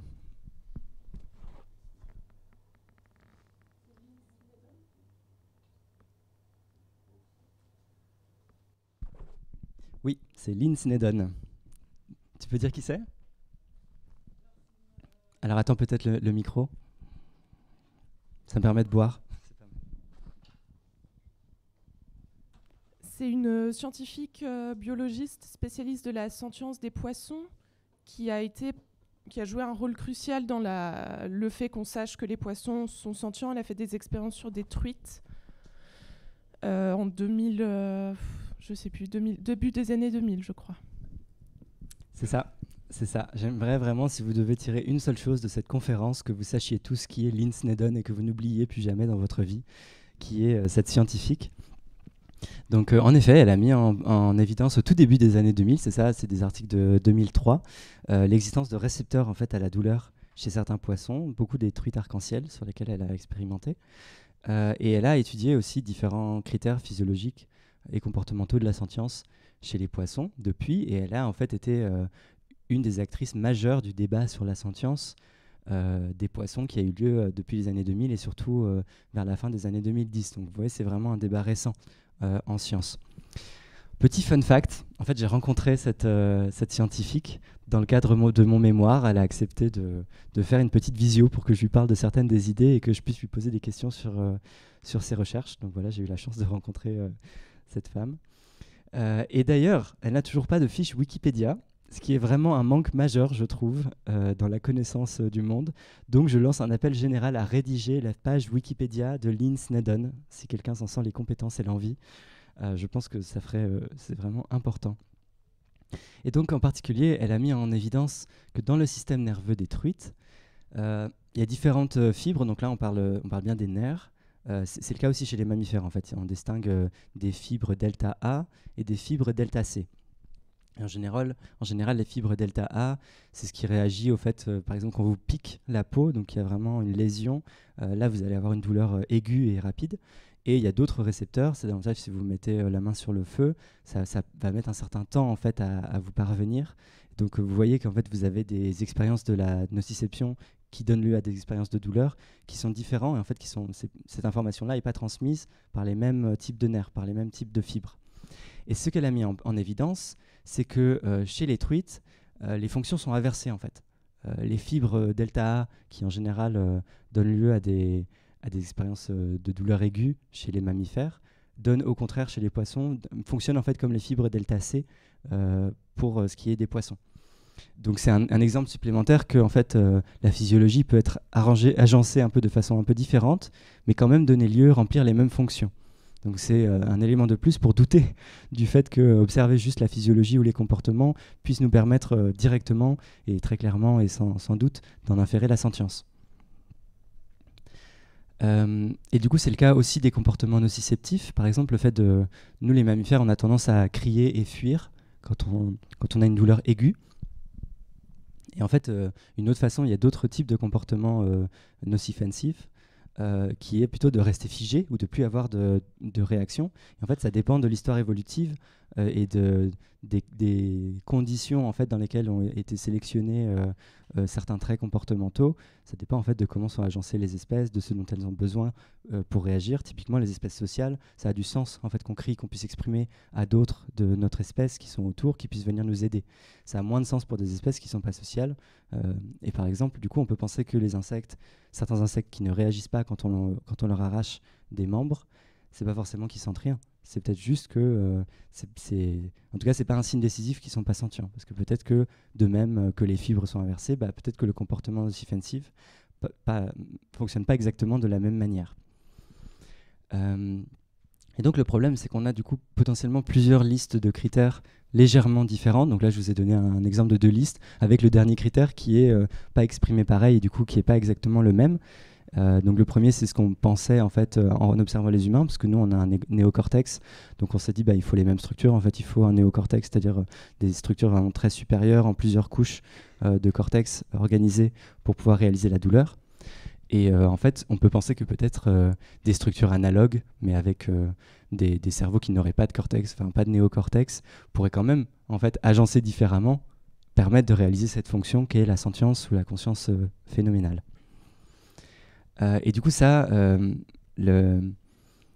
en fait, la question pour la préciser porte pas tant sur la question des conditions qui seraient suffisantes pour réaliser la sentience, mais plutôt est-ce que les conditions sont nécessaires. C'est-à-dire là, si on prend la condition du néocortex, est-ce que c'est vraiment une condition nécessaire qu'on doit exiger chez tous les animaux pour pouvoir en déduire la sentience ? Et en l'occurrence, peut-être pas, parce que peut-être qu'il y a une autre condition légèrement différente qui, elle, pourrait aussi entrer dans une autre liste qui serait bien l'ensemble des critères qui, chez une autre espèce, donnent lieu à la sentience. Et donc ça a donné lieu à un argument utilisé dans le débat sur la sentience des poissons notamment, qui est l'idée que si vous n'avez pas de cortex, vous ne pouvez pas être sentient. Et du coup, comme les poissons n'ont pas de néocortex, plus précisément de néocortex, et ben les poissons ne seraient pas sentients parce qu'ils n'auraient pas toutes les conditions nécessaires pour être sentients. Et donc là, vous voyez bien que le débat porte sur le caractère de nécessité d'une des conditions qui est la présence d'un néocortex. Et ça se traduit concrètement dans les faits sur le fait que, en fait, en temps normal, face à l'ensemble des faits et des données scientifiques dont disposent les scientifiques qui ont fait plein d'expériences et accumulé des connaissances, en fait, ils font, comme je vous l'ai dit, des inférences quant à la sentience. Donc, ils regardent toutes les données et ils disent bon, bah là, on a de bonnes raisons de penser que tel individu, telle espèce est sentiente, là, plutôt pas. Et le problème, c'est que là, on a des scientifiques dans ce débat-là qui sont d'accord sur l'ensemble des faits, mais qui ne sont pas d'accord sur les inférences de la sentience. Donc ils voient les mêmes choses, ils savent qu'il y a tel critère chez les poissons, mais il va y avoir une scientifique qui dit bah là du coup il y a sentience, et un autre scientifique qui dit bah là non, en fait du coup il manque des conditions. Et c'est là où on entre dans le douloureux et difficile problème de l'étude de la sentience, c'est la circularité. C'est qu'en fait si on savait quelles espèces sont sentientes, on pourrait facilement en décrire, du coup, en déduire exactement la liste des critères exacts qui sont à la fois suffisants et nécessaires pour la sentience. Mais en fait, on n'a pas cette liste. C'est un peu ce qu'on cherche à établir de qui est sentient. Et à l'inverse, si on avait la liste définitive des critères qui sont suffisants et nécessaires pour être sentient, et bah pareil, ce serait très rapide de dire bon bah on va aller observer chacune des espèces, chacun des individus. Si ça coche tous les critères, on sait qui est sentient. Et le problème dans cette étude, c'est qu'on ne sait aucun des deux, en tout cas qu'on n'a pas de certitude sur aucun des deux éléments, et que du coup il y a une sorte de cercle vicieux qui se crée où on part jamais d'un terrain très stable en fait en termes de connaissances. Et je crois qu'il y a une question dans la salle.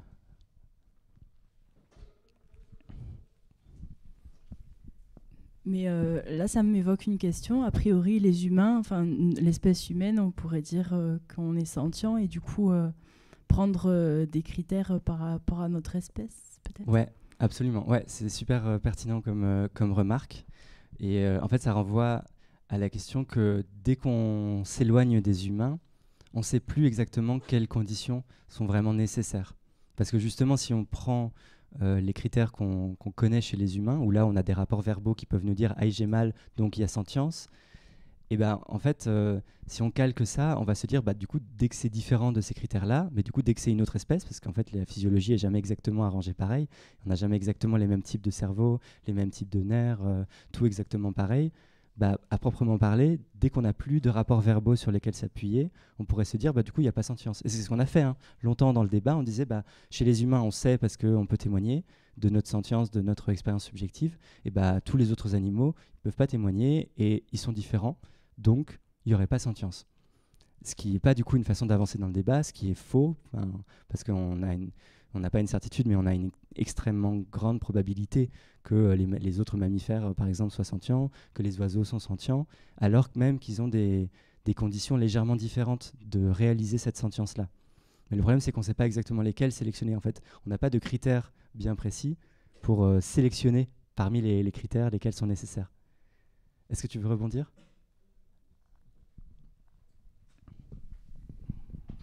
C'est aussi parce que dans toute la conférence, enfin, tu dis du coup, enfin, si j'ai bien compris, que on va du coup se baser sur une probabilité de sentience des espèces, du coup. Et du coup, ça, enfin, il y en a beaucoup de personnes qui disent que probablement les plantes sont sentientes, mais ça fait pas consensus par les scientifiques. Et dans les critères de sentience ou de difficulté justement à déterminer la sentience, tu dis que il peut y avoir des différences, comme le chat et l'humain, on a la vision, mais c'est pas exactement les mêmes. Comment dire, ça va pas être fait pareil. Enfin, biologiquement, ça va pas être le même physique. Et du coup, pour les plantes, on pourrait aussi transvaser ça sur les plantes et dire qu'il n'y a pas de système nerveux central, mais est-ce qu'il y aurait quand même une forme de sentience ? Au final, le comportement ne détermine pas la sentience, mais voilà. Du coup, je suis un petit peu perdue avec tout ça. Merci. Ouais. Je pense que ça découle un peu du fait que on doit répéter très souvent que les plantes ne sont pas sentientes, alors que la plupart des animaux le sont, et que c'est l'état du consensus scientifique actuel, même si c'est pas clair pour certains types d'animaux comme les insectes. Mais en fait, là, justement, tout ce que je dis, ça a en effet pour implication de nous faire un peu douter. En fait, on n'est pas non plus certain, à proprement parler, strictement parler, que les plantes ne soient pas conscientes. Parce que théoriquement, on a déjà vu que une même fonction pouvait être réalisée avec des conditions physiques différentes. Donc il y en a qui peuvent venir et arguer que oui, les plantes peut-être réalisent la douleur de façon complètement différente que les animaux, et que du coup elles seraient quand même sentientes. Et moi, tout le but, c'est de dire qu'il faut quand même avoir des inférences qui soient raisonnables et basées sur un maximum de faits, et qu'on a quand même une façon de progresser, même si ce n'est pas dans la certitude absolue. Mais oui, là, dans ce moment de la conférence, je vous fais douter de tout, en fait. Je vous dis, oui, en fait, comment on fait pour savoir si c'est sentient ou pas, et c'est jamais certain, et on tourne en rond parce que ça a l'air d'être un cercle vicieux. Mais juste après, je vais vous rassurer et vous dire qu'on a quand même un moyen de le faire, et que les scientifiques s'en sortent quand même, et que du coup, on a quand même que c'est très peu plausible, mais pas complètement impossible, que les plantes ne soient pas sentientes. Je ne sais pas si ça répond. Je vais vous rassurer plus tard en disant qu'on a quand même des moyens de le faire. Et donc ce cercle vicieux que je viens de vous présenter, en fait, ça correspond à un truc, une fois de plus, une façon un peu plus fancy de le dire en philosophie, mais qui revient au même, c'est de parler et c'est quelque chose qui est assez courant en fait en philosophie des sciences particulièrement, et que moi j'apprécie beaucoup, c'est vraiment un problème assez intéressant, c'est le problème de la sous-détermination.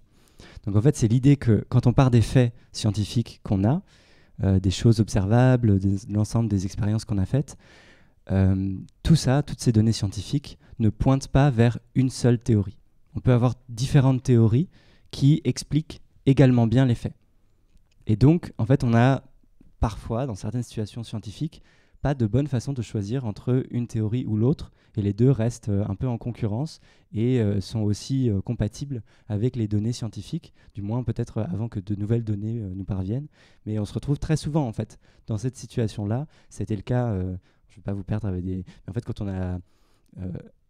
quand au 19e siècle, les scientifiques essaient de travailler sur le concept de température, en fait, c'est quelque chose où, pareil, comme c'est pas observable, on s'est retrouvé dans le même problème d'avoir plein de théories différentes qui expliquaient un peu les mêmes expériences, et il y avait le même problème de la circularité. Et on s'en est quand même sorti, et on est assez sûr de nos théories de la température aujourd'hui, mais c'est quand même un problème assez courant. Donc là, c'est pas tant que plusieurs théories rivales sont compatibles avec les données, mais plus particulièrement que différentes combinaisons de listes de critères et de listes d'êtres sentients. Donc, par exemple, se dire la première liste que j'avais faite plus haut, qui est calquée sur les critères chez les humains, on prend cette liste-là de critères et puis on dit il n'y a que les humains qui sont sentients, que les animaux qui ont un néocortex qui sont sentients. Et ça, c'est compatible avec les données, mais il y a d'autres ensembles qui sont compatibles avec les mêmes données scientifiques. Si on enlève cette condition-là et qu'on dit il suffit d'avoir des structures dans le cerveau qui peuvent fonctionner à peu près pareil que le néocortex et du coup quand même exprimer la sentience. Et tout ça, le problème c'est que c'est pour ça que des scientifiques face aux mêmes données peuvent parfois conclure à la sentience et parfois non, et ils ne sont pas d'accord entre eux. Ça découle de ce problème de circularité et de sous-détermination. Oui. Alors attends, peut-être un micro.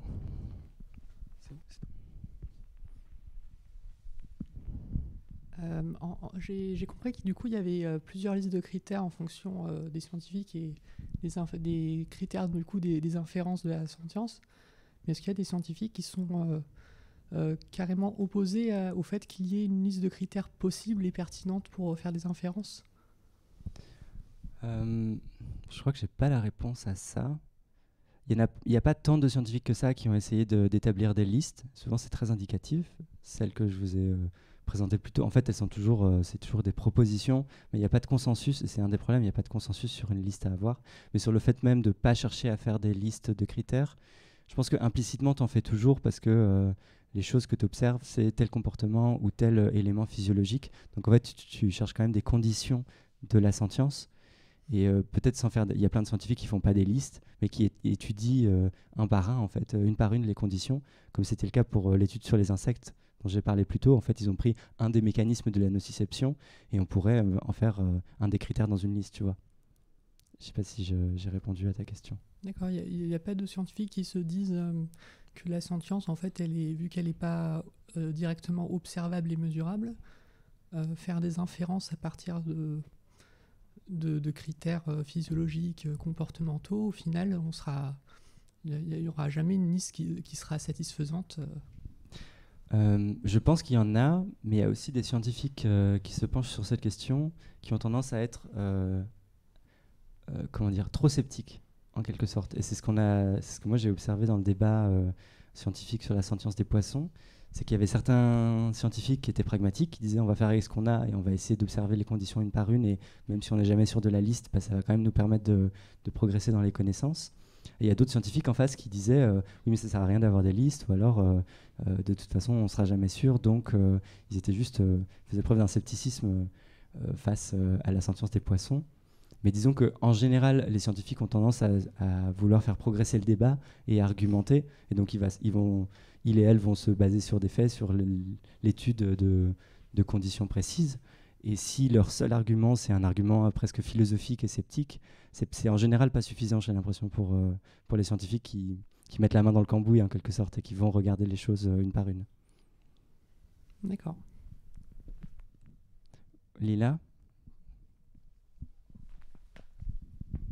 C'est juste pour apporter une référence pour les gens que ça intéresse. Il y a un texte qui a été écrit par Timothée Galin et Richard Monvoisin, qui sont respectivement 2 scientifiques, qui s'appelle « De la menace du biais d'anthropomorphisme dans nos rapports moraux non humains » et qui traite justement de cette question-là et de toute la question épistémologique que ça soulève.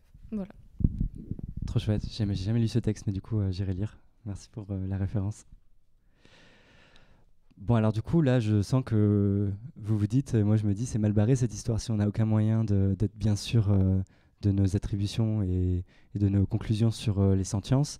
Est-ce que du coup, ça veut dire qu'il y a une impasse complète dans le débat scientifique sur la sentience des poissons, des insectes? Est-ce que ça veut dire qu'on peut rien en dire et qu'on peut pas progresser?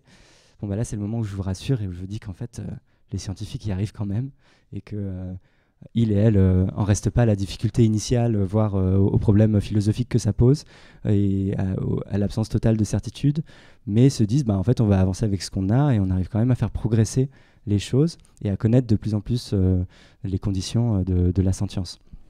Mais ça implique, et là c'est ce que je défends, c'est que de reconnaître en fait, d'apprendre à faire avec l'incertitude. Mais vous voyez que c'est baigné d'incertitude et qu'on n'est jamais absolument certain dans les conclusions sur la sentience qu'on fait. On est obligé de simplifier quand on dit bon bah oui, les poissons là sont sentients. En fait, c'est jamais si clair dans le débat scientifique et c'est toujours a posteriori qu'on peut dire qu'il y a un consensus scientifique sur une question. Donc, mais c'est normal qu'en tant que prise de décision publique ou en tant qu'activiste, on soit plus rapide que les scientifiques à conclure avec plus de certitude, semble-t-il. Déjà, j'aimerais rappeler que du coup, c'est bien une question scientifique. C'est une des choses que je voulais défendre dans ma conférence. Vous voyez là, les recherches sur la conscience animale, en fait, c'est un champ interdisciplinaire qui existe, qui est adossé aux sciences de la conscience humaine, notamment, et qui communique, qui requiert en fait la participation de plein de scientifiques différents, des biologistes, aussi des philosophes qui ramènent leurs graines et disent là il n'y a pas de certitude, des neuroscientifiques, voilà, des psychologues, etc. C'est un vrai champ d'études qui est en train de se constituer et qui est passionnant, et c'est de ça qu'on parle en fait. Et dans ce champ d'études, donc, je pense qu'il faut apprendre qu'ils ont déjà appris, bien malgré eux et elles, de reconnaître et faire avec l'incertitude. Donc, par exemple, quand vous entendez « les poissons sont sentients », en fait, c'est jamais aussi clair. Déjà, les poissons, c'est pas une bonne catégorie phylogénétique. Les poissons, je crois que ça regroupe quelque chose comme la moitié des espèces vertébrées. Et en fait, il n'y a pas un ancêtre commun à tout ce qu'on appelle poisson, il y a plein d'autres animaux qui ont le même ancêtre commun, mais qui ne sont pas appelés poissons. Donc c'est en fait, à proprement parler, on parle de groupe paraphylétique. Voilà, si vous voulez rechercher avoir le terme exact.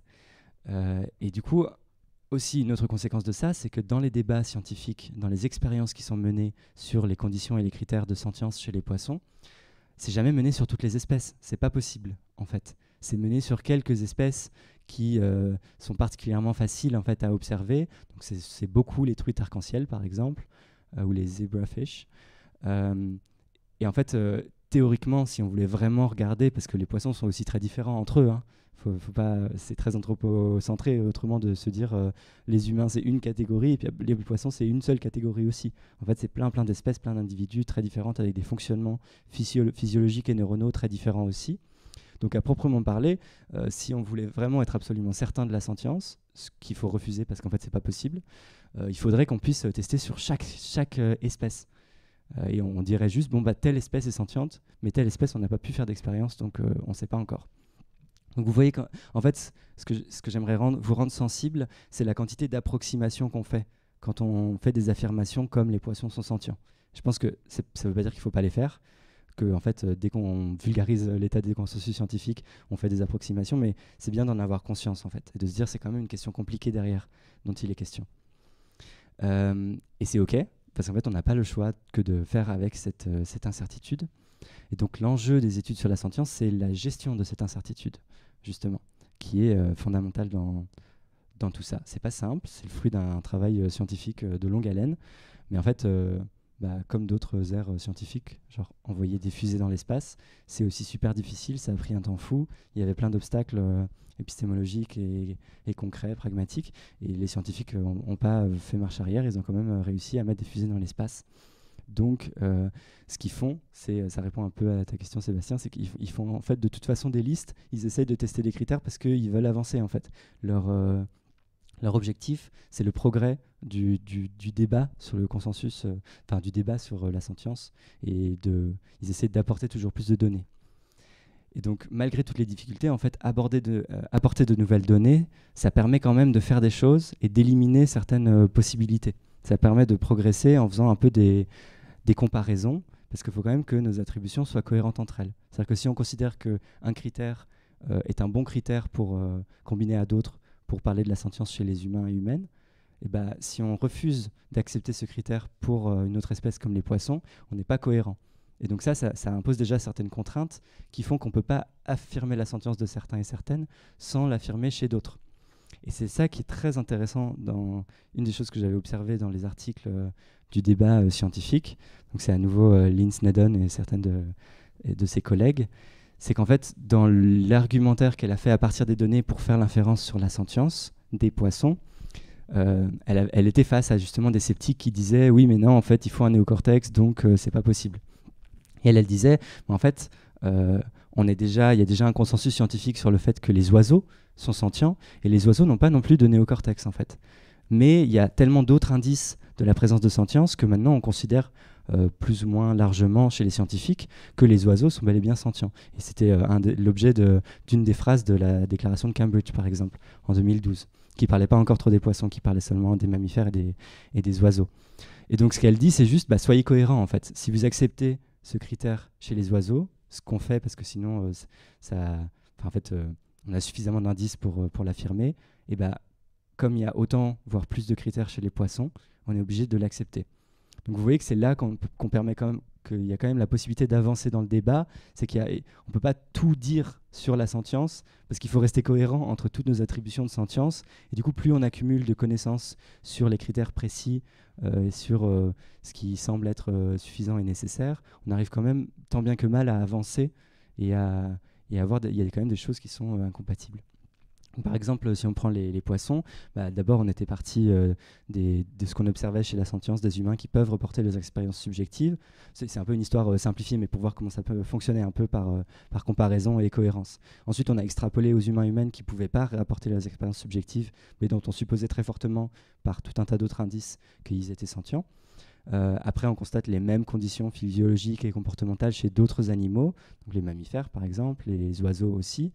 On constate à l'inverse qu'il y a des comportements super complexes qui peuvent se passer en l'absence d'un cerveau, par exemple les grenouilles décapitées. Donc on se met à se méfier un peu plus d'une des conditions comportementales qui semblaient être suffisantes ou intéressantes pour parler de sentience, mais finalement, comme on a un bon exemple de comportement complexe sans possibilité de sentience, on va se dire on est un peu plus critique, sceptique par rapport à ce critère-là.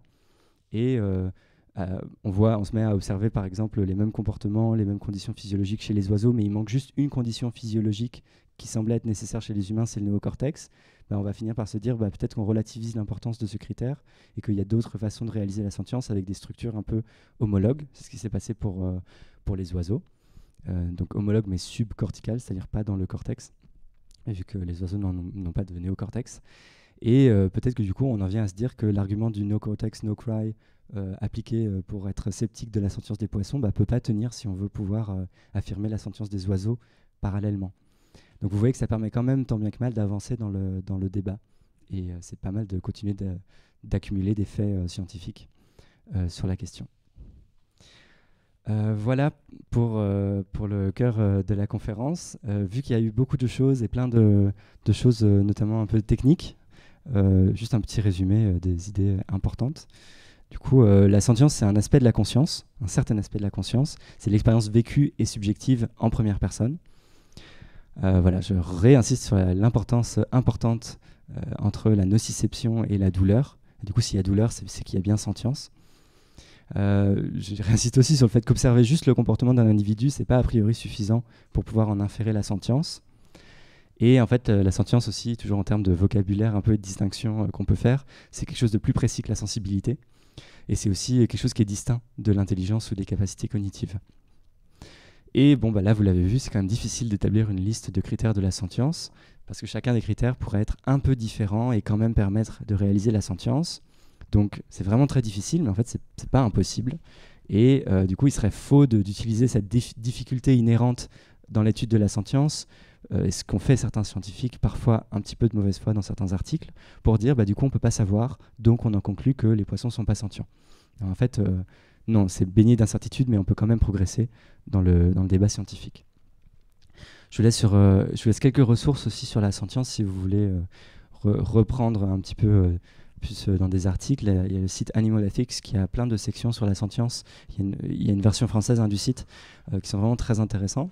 Il y a à la fois des présentations un peu dans l'article généraliste. Si vous voulez aller pousser, ils font des excellentes bibliographies avec des sélections d'articles, de livres qui sont vraiment très bien et très au fait de réactualiser en fait pour être au fait du consensus scientifique actuel et de l'état de la recherche.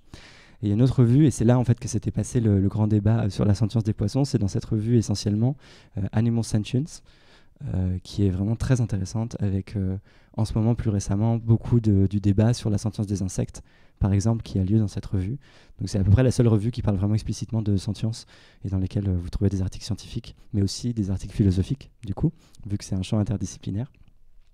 Je vous renvoie aussi vers le chapitre 2 de La Révolution antispéciste. Qu'est-ce que la conscience ? Écrit par Pierre Sigler. Alors là, c'est plus pour des éléments qui ne sont pas seulement propres à la sentience, même s'il rappelle la distinction, mais il aborde aussi la conscience de façon plus générale et des aspects de la conscience non phénoménale, donc non ressentie, qui ne donnent pas lieu à des expériences subjectives, ce dont moi, je n'ai pas parlé dans ma conférence, en fait, parce que je me concentrais justement sur la sentience à proprement parler. Et éventuellement, mais vraiment, c'est si vous voulez retrouver et voir les développements un peu sur l'état de comment peut progresser le débat scientifique malgré toutes ces difficultés. C'est de ça en fait que je parle essentiellement dans mon mémoire. N'hésitez pas à aller faire un tour sur ma page Academia. Voilà, il est en libre accès. Et je précise, c'est en anglais, si c'est une limite ou un obstacle. Voilà, ça c'est les références des études pour la conférence, mais c'est pas très important. Et ça, c'est si jamais vous avez des questions et que je vous ai pas complètement plombé avec la technicité de débat sur la sentience, c'est tout ce dont j'ai pas pu parler, mais qui sont un peu des finesses de la réflexion sur la sentience. Et du coup, ça peut faire l'objet de questions si vous avez envie que je développe un de ces points, mais on peut aussi juste revenir sur ce qui a été dit dans la conférence. Mais voilà, il y a plein de choses dont j'ai pas parlé parce que c'est passionnant et qu'il y a plein de choses à dire sur la conscience et sur la sentience. Et qu'à mon avis, on n'a pas fini d'en parler dans les années qui viennent. Voilà, merci beaucoup pour votre écoute.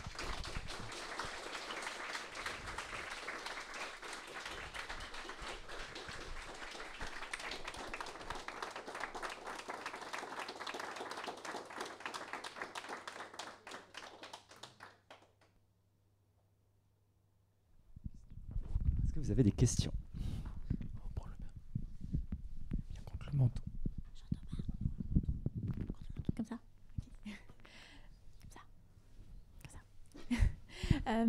Je m'excuse si c'est une question un peu bête, mais j'avais lu en psychologie que quand on a une souffrance émotionnelle, ça active les mêmes zones du cerveau que la souffrance physique. Et du coup, est-ce qu'il ne suffirait pas de faire un IRM pour voir si l'être en question ressent de la douleur, ou est-ce que c'est quelque chose qui serait vraiment très spécifique aux humains et qu'on peut du coup pas appliquer aux autres animaux? Alors, je n'ai pas connaissance de ces études-là. Je ne suis pas spécialisé du tout en psychologie et en neurosciences. J'ai vraiment vu ça d'un point de vue philosophique. Mais il me semblait qu'il y a quand même des différences qu'on peut tracer dans quelle structure précise, peut-être au sein d'une même aire, entre la simple nociception et la douleur, mais qu'on a quand même du mal à tracer les différences. Il y a toujours cette difficulté qu'avec les mêmes aires activées, les mêmes mécanismes, il y a un truc qui des fois semble se rajouter, qui est la sentience ou la conscience subjective, l'expérience, et qu'on ne sait jamais trop d'où ça vient exactement, mais qu'on peut quand même voir qu'il n'y a pas sentience si telle aire n'est pas activée. Je ne suis pas très clair dans ma réponse, mais parce que je ne connais pas bien ces choses précises.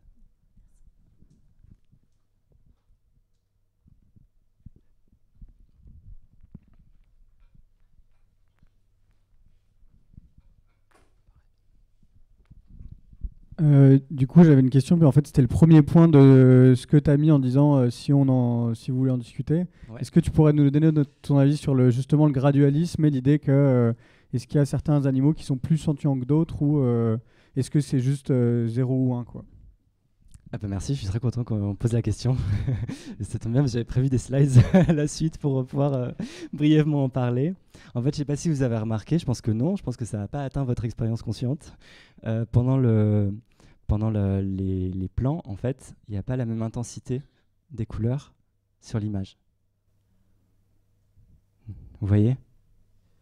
Et donc en fait, ça c'est une façon de vous donner une sorte d'analogie visuelle de ce que pourrait être le gradualisme de la sentience.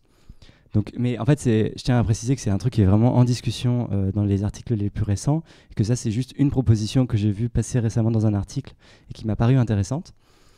Et l'idée c'est que la sentience, c'est un peu comme les couleurs sur cette photo. C'est-à-dire que tout à gauche, il n'y a pas de couleur, donc il n'y a pas sentience, mais que même quand il y a sentience, il y a plein de degrés différents de choses qui peuvent être perçues consciemment et donner lieu à des expériences subjectives. Donc ça peut être des différences d'intensité, donc entre les trois dernières images, mais ça peut être des différences entre le nombre des objets qui sont perçus consciemment.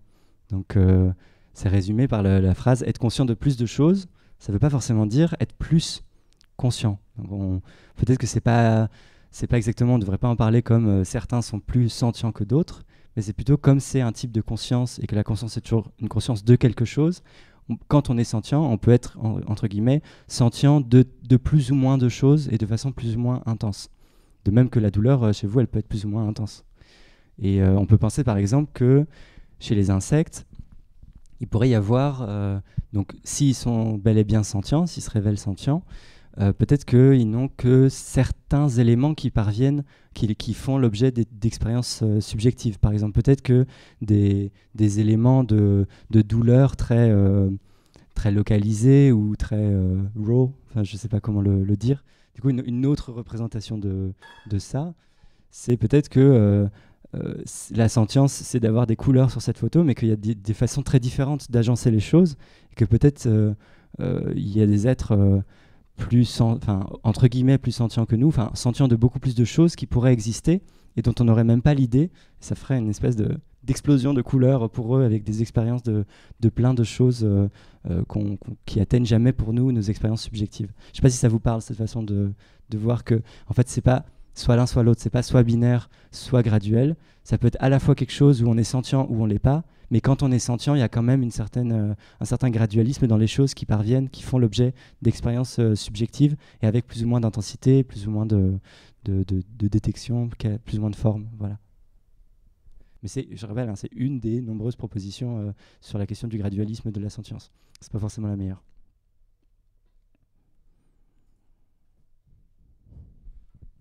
Est-ce que vous avez d'autres questions ou d'autres choses qui peut-être vous intriguent dans cette liste ?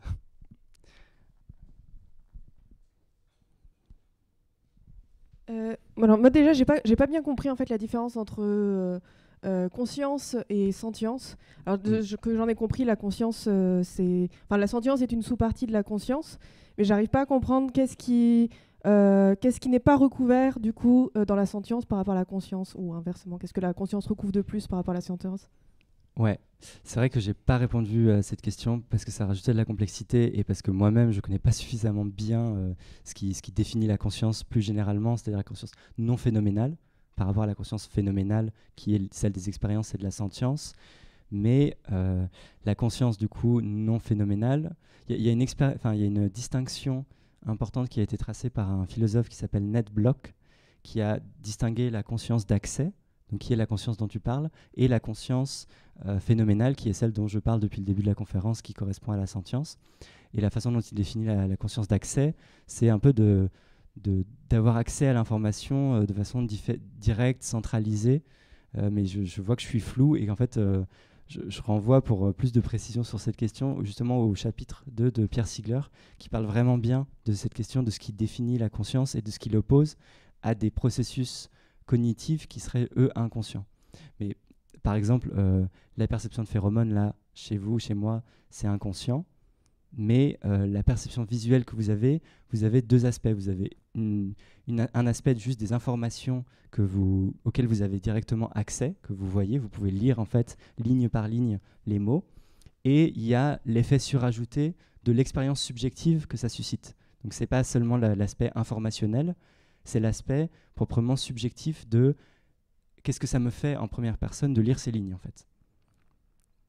Est-ce que c'est suffisamment clair? Et du coup, mais pour revenir par rapport si on calque cet exemple sur la sentience et la conscience, ça voudrait dire que du coup, cette expérience subjective, ce serait que pour la conscience? C'est ça que je comprends pas. Cette expérience subjective, ce serait que pour la sentience. Et là, l'autre aspect que je décrivais, c'est la conscience d'accès. Donc, le fait de pouvoir vraiment se concentrer sur un des aspects ligne par ligne. Parce qu'il y a aussi plein d'autres choses qu'en ce moment tu perçois inconsciemment, par exemple sur le côté de ton champ de vision, qui te parviennent quand même, qui sont quand même processées par ton cerveau, mais qui ne sont pas dans le champ de ta conscience, là où tu es concentré au centre de l'écran, par exemple.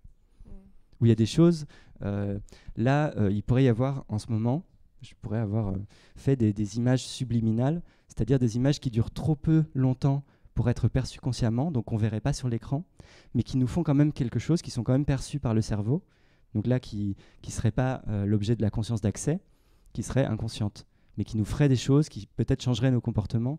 C'est ça qu'on appelle les images subliminales. Et du coup, par rapport au contenu même de ta conférence, est-ce que ça aurait changé quelque chose si tu avais dit, le titre de ta conférence avait été plutôt « Est-ce que les animaux sont conscients ?» Si tu avais remplacé conscient par sentient dans toute ta conférence, est-ce que ça aurait changé quelque chose? Oui, parce qu'il y a quand même une différence éthique importante entre la conscience d'accès, justement, et la conscience phénoménale. Par exemple, on pourrait avoir des robots qui sont conscients au sens de conscience d'accès, donc des robots très complexes qui auraient les mêmes processus de centralisation de l'information, de pouvoir se focus sur un point, qui auraient cette complexité-là, mais qui n'auraient pas l'expérience subjective associée, et donc ça leur ferait rien d'être dans ces états-là. Donc c'est vraiment important comme distinction, même si je n'ai pas suffisamment bien défini en fait, la conscience en général. Ça me paraissait rajouter trop de difficultés de commencer par définir la conscience en général avant de parler directement de sentience. Donc pour toi, en tout cas, l'aspect subjectif est vraiment, c'est la sentience qui importe sur l'aspect subjectif, et que du coup, d'un point de vue moral, en tout cas, on va surtout s'intéresser à la sentience et pas tellement la conscience. Du coup, c'est une problématique qui n'importe pas, du coup, d'un point de vue éthique, de s'intéresser à est-ce qu'ils sont conscients et pas juste est-ce qu'ils sont sentients, quoi. Ouais, c'est une super question. C'est justement ce que j'ai suggéré à un moment, c'est que moi, je cherche pas à défendre ici que la conscience phénoménale, donc la sentience, est le seul critère pertinent moralement. Donc je dis pas du tout qu'il n'y a pas peut-être d'autres critères comme la conscience d'accès, où on parle beaucoup dans les débats en philosophie. Certains philosophes parlent de l'agentivité, donc le fait de pouvoir former des préférences, par exemple, faire ses propres choix, qui est de l'ordre de la cognition et pas de l'ordre de la sentience. Mais peut-être que ça pourrait être un critère suffisant pour être considéré comme un patient moral. Tout ce que j'ai dit, c'est que ça faisait quand même des différences en fait, pertinentes en morale d'être sentient par rapport à avoir ces autres éléments-là, et c'est une distinction à laquelle on a tendance à donner beaucoup de crédit dans les implications éthiques que ça a. mais je ne suis pas certain, et en tout cas je pense que ce n'est pas encore l'objet d'un consensus en éthique, que ce soit le seul critère que ce soit un critère nécessaire en fait. Je pense que c'est un critère suffisant pour être un patient moral, c'est-à-dire si on est sentient, on est un patient moral, mais peut-être que si on n'est pas sentient, mais qu'on a de l'agentivité par exemple, peut-être qu'on peut aussi avoir un statut moral peut-être différent, qu'il peut y avoir peut-être des obligations envers nous, qu'on peut nous faire du tort si nos préférences sont frustrées par exemple. Ok. Là où je veux en venir, en fait, moi, la question que je veux surtout poser à la base, du coup, c'était plus pour essayer d'éveiller un peu les choses. Okay. La question qui m'interroge, c'est plus d'un point de vue, du coup, stratégique. Je m'interroge beaucoup sur l'utilisation qu'on fait souvent du terme sentience par rapport au terme conscience. Dans le langage du grand public, on n'utilise pas le terme sentience. C'est un mot qui n'est pas connu. Et je trouve que du coup, le fait de rajouter un mot qui est inconnu, ça crée une dichotomie entre la conscience. En tout cas, on dit que les humains sont conscients. On dit jamais que les humains sont sentients. Et du coup, le fait d'introduire en fait un nouveau mot, je trouve que ça crée comme s'il y avait une fracture en fait entre la conscience humaine et la conscience animale. Et du coup, ça m'interroge beaucoup d'un point de vue stratégique. Est-ce que c'est pertinent d'introduire ce nouveau mot, ou est-ce qu'on ne devrait pas continuer à utiliser le même terme que pour les humains, qui est celui de conscience, même si peut-être que scientifiquement, c'est peut-être pas tout à fait le plus opportun, mais est-ce que, en tout cas d'un point de vue stratégique, c'est pas plus intéressant et déjà à la fois plus simple, plus compréhensible, et à la fois évite justement le fait de...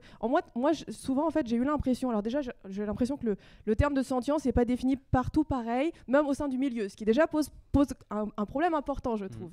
Et en plus, du coup, d'un point de vue stratégique, est-ce que c'est vraiment pertinent d'introduire un nouveau mot qui, du coup, crée l'impression que la sentience, ce serait un truc un peu moins bien, en fait, que la conscience? Parce que, du coup, les humains, eux, ils sont conscients, et les sentients, eux, les animaux, eux, c'est un truc un petit peu moins bien qu'est la sentience, un truc un peu à part, un truc particulier, quoi. Ouais, je vois bien ce que tu veux dire. Ce qu'il faut voir, c'est que en éthologie, par exemple, il y a eu des études sur la conscience animale avant d'avoir des études sur la sentience animale. Et il y a eu un espèce de tournant en éthologie. Avant, on étudiait en fait la cognition et du coup certains éléments de la conscience. Il y a un moment où on s'est mis aussi à essayer d'étudier, dans les années 80, certains éthologues se sont dit mais il faut aussi qu'on étudie les expériences subjectives et pas seulement juste les fonctionnements cognitifs en fait. Donc je pense que c'est plutôt dans l'autre sens où on a enrichi aussi, on a désanthropocentré finalement le concept de sentience qu'on utilisait beaucoup chez les humains. En fait, j'en suis même pas sûr, parce que c'est un concept qui a été développé relativement récemment et qui a été développé dans un contexte éthique. Et là, c'est l'objet de la deuxième ligne, en fait, c'est que c'est un concept normatif. C'est-à-dire que c'est à la fois un concept normatif et scientifique. C'est un concept qui est là pour nous permettre de faire des distinctions pertinentes en éthique, qui a été créé par des philosophes, mais qui renvoie à des choses concrètes qu'on peut tester expérimentalement. Et du coup, les philosophes passent la balle en quelque sorte aux scientifiques en leur disant bon bah nous on a besoin de ce critère-là parce que c'est ce qui nous semble faire une pertinence, enfin une distinction pertinente dans plein de cas éthiques qu'on étudie. Et c'est au nom de ça que c'est important, je pense, de parler de sentience.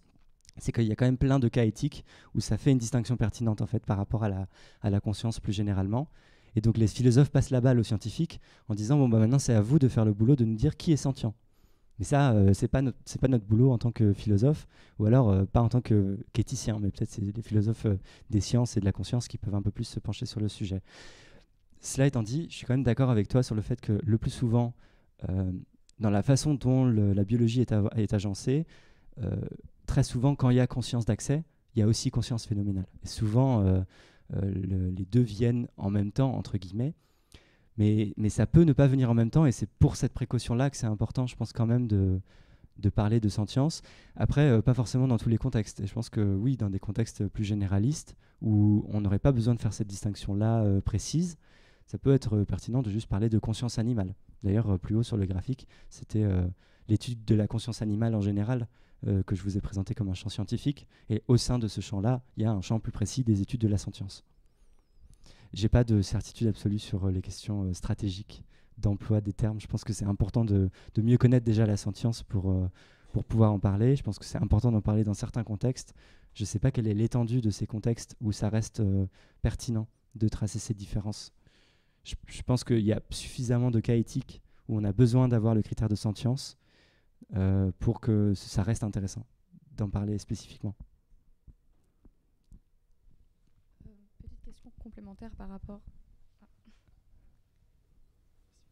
Question complémentaire du coup par rapport à ce qui vient d'être demandé. Est-ce qu'il y a des humains humaines qui sont sentients sans être conscientes? Il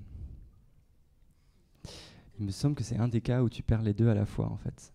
Vu que la sentience c'est un des aspects de la conscience, on a des humains et humaines qui ne sont plus conscients, ni conscience d'accès, ni sentience. Mais il y a plein de cas où tu as... Oui, c'est vrai que je vous ai parlé de cas où il y avait de la conscience d'accès sans avoir de sentience. Est-ce qu'il y a le cas inverse, en fait? C'est ce que tu me demandes. Peut-être. J'avoue que je suis pas très à l'aise avec les concepts de conscience d'accès. Ouais, oui, je sais. Conscience phénoménale pour l'instant. Du coup, je peux pas répondre à ta question. Ouais. Mais ouais, tout simplement, est-ce qu'on est capable de perdre notre conscience sans perdre notre sentience? J'ai pas de certitude. J'aurais tendance à dire que oui, parce que non, j'ai pas de certitude en fait sur cette question. Je pense que je connais pas assez bien le sujet. Merci. Oui, bah, c'est pour répondre, pour faire suite à cette discussion passionnante. Il y a, je pense, une troisième façon de comprendre le terme conscience qu'on utilise implicitement dans le langage courant, qui est simplement le fait d'avoir conscience. Alors, c'est la conscience d'accès, mais plus spécifiquement la conscience d'accès de soi-même, c'est-à-dire la réflexivité. Ouais. Et je pense que le terme sentience est pas mal utile pour recadrer le débat éthique sur le fait que c'est pas la réflexivité qui importe, qui est, je pense, liée à une certaine notion d'intelligence, et souvent c'est pour ça qu'on a tendance à penser que c'est le propre des humains. Et d'un point de vue donc, normatif, on essaie de recadrer le débat sur plutôt la question des expériences de douleur. Voilà, alors, je ne sais pas si on pourrait utiliser le terme sensible pour répondre à ton interrogation, Elena. C'est une question que je me pose en tout cas, parce que c'est un terme qui serait peut-être plus accessible. Mais en tout cas, je vois bien que le mot conscience est très très ambigu. Et donc, je pense qu'il y a une utilité à essayer de trouver d'autres termes. Oui, en effet, c'est vrai que parfois on pense par exemple que l'expérience du miroir, la fameuse pour savoir si un animal est conscient de lui-même, ça nous dit rien sur la sentience en fait. Il y a des éléments, il y a des animaux qui passent pas ce test et qui peuvent être sentients et inversement. C'est vrai que c'est un des exemples, je pense, très intéressant où ça joue. Ça m'a fait penser à autre chose.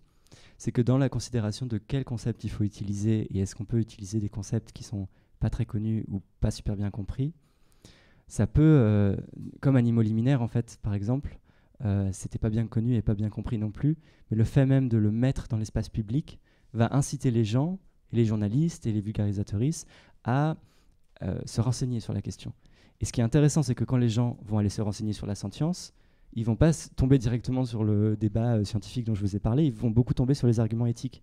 Et donc c'est intéressant en fait que quand les gens ne savent pas ce qu'est la sentience, ils soient en fait dans leur recherche renvoyés au débat scientiste, à la question du spécisme, à ces choses-là, parce que c'est justement comme c'est un concept normatif qui a été créé dans ce contexte-là, ça peut être intéressant en fait de susciter ces recherches-là. Ça, si je comprends bien, ça permet de mieux avoir la main sur le centre de gravité du débat, d'avoir un autre mot. Oui, je pense. Et aussi juste que en fait c'est un concept intéressant et on peut ne pas se satisfaire qu'il soit pas encore bien connu et bien vulgarisé et se dire certaines personnes, selon les contextes, peuvent faire ce travail de vulgarisation de ce concept quand c'est opportun. Mais en fait, il n'y a que comme ça que ça deviendra un concept plus largement utilisé, connu. Et je pense que c'est le cas dans le contexte anglophone, où on parle beaucoup plus facilement déjà de sentience et de sentient beings, ce qui n'est pas encore le cas en France. Donc on voit qu'il y a des contextes différents où, parce que beaucoup plus de gens en ont parlé dans d'autres contextes, il n'y a plus autant d'obstacles en fait, à la compréhension de ce terme, parce qu'il est peut-être pas passé dans le langage courant, mais en tout cas, voilà, les aires d'usage les champs d'usage de ce terme se sont élargis.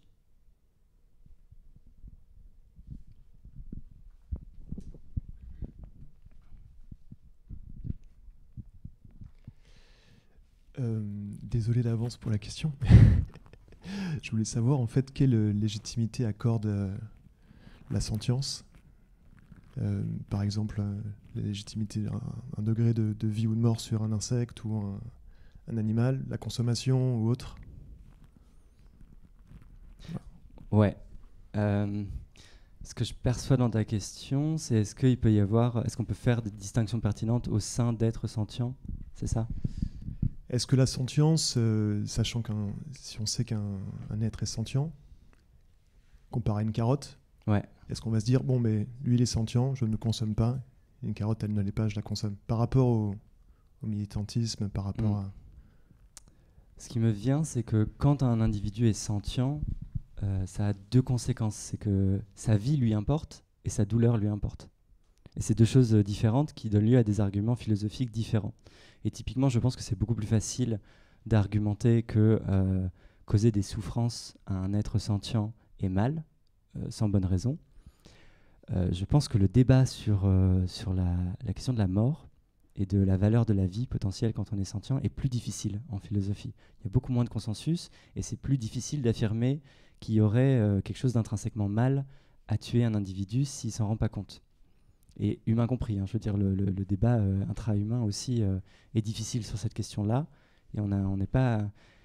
C'est pour ça qu'on a tendance à plus spontanément parler de douleur par rapport à l'opposition à l'intusception ou de la question de la souffrance, que de parler de cette question un peu plus touffue, qu'est le droit à la vie et la question de la mauvaiseté de la mort, en fait.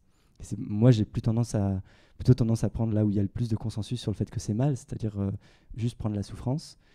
Et moi-même, je ne suis pas très certain de l'état de mes propres positions sur la mauvaiseté de la mort et sur du coup l'opportunité d'utiliser aussi ça dans un contexte militant.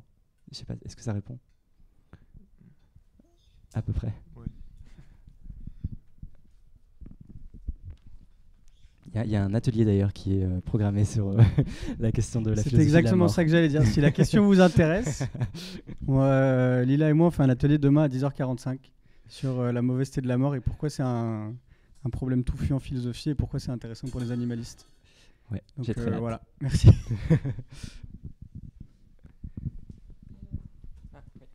Oui, alors, attends peut-être le micro. Alors, merci beaucoup, hein, c'est passionnant. Juste une question peut-être un peu simple. Est-ce que les scientifiques se sont intéressés au degré de douleur ressenti par les animaux en comparaison aux humains? Déjà aux humains, est-ce qu'il y a eu des études? Je pense que oui, puisqu'on donne des traitements plus ou moins importants. Mais est-ce que pour les animaux, selon les catégories, est-ce qu'il y a des classifications? Est-ce qu'il y a des données là-dessus? Ouais, c'est une question super intéressante. Ça correspond à un des points du coup que je pouvais aborder justement, c'est que dans cette conférence, j'ai seulement abordé la question de la distribution de la sentience, c'est-à-dire qui est sentient et qui l'est pas. Et il y a plusieurs questions que j'ai pas abordées là-dedans, c'est que parmi les êtres sentients, il y a des différences en fait d'expérience, de type d'expérience qualitatif, en fait, des différences qualitatives dont j'ai pas du tout parlé potentiellement. En fait, ça fait probablement quelque chose de très différent d'avoir mal pour un poisson que pour nous d'avoir mal. Ça, j'en ai pas parlé. J'ai juste dit est-ce que ça fait mal ou pas, et en fait c'est encore plus difficile de savoir exactement comment et quelle est l'expérience subjective. Et il y a aussi la question que tu poses qui est la question quantitative de est-ce qu'on peut quantifier des niveaux de douleur par exemple, ou des qualités ou des intensités. Voilà, c'était aussi pour ça que j'avais mis ça, c'est qu'il peut y avoir des intensités différentes de sentience, de choses qui donnent lieu à des expériences subjectives. Et en effet, il y a quelques recherches qui ont commencé, et je pense que c'est très prometteur, sur une tentative de quantification systématique de la sentience. Il y a une scientifique qui est notamment une des autrices du rapport sur la sentience des décapodes et des céphalopodes, qui s'appelle Heather Browning, qui est en train de faire ce travail notamment, et qui a commencé dans son travail de thèse, qui est vraiment très intéressant. Et je pense que c'est assez prometteur pour... donc voilà, c'est à ses tout débuts, je dirais, en fait. C'est ce type de tentative de quantification, et ça donne lieu à des problèmes difficiles de quantifier ça.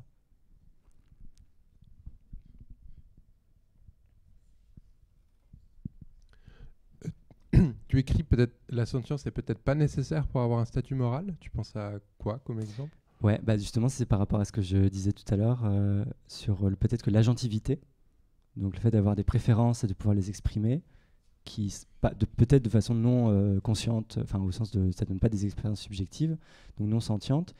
Donc par exemple un robot qui serait extrêmement complexe et aurait des préférences. Est-ce qu'on peut penser que si on frustre ses préférences, on fait quelque chose de mal. Et je crois que c'est une question ouverte en philosophie, que on parle très très souvent de la sentience, mais ça ferme pas la porte complètement, ou du moins c'est pas encore certain que ça le fasse, à d'autres critères qui pourraient être aussi importants, parce que peut-être que si un ordinateur ou un robot devient suffisamment complexe pour avoir des préférences dans sa vie, et même en n'étant pas sentient, peut-être qu'en fait, en frustrant ses préférences ou en mettant fin à sa vie, entre guillemets, peut-être qu'on fait quelque chose de mal. C'est pas clair, mais en tout cas, il y a tout un champ de recherche aussi sur la philosophie des intelligences artificielles qui se pose ces questions-là.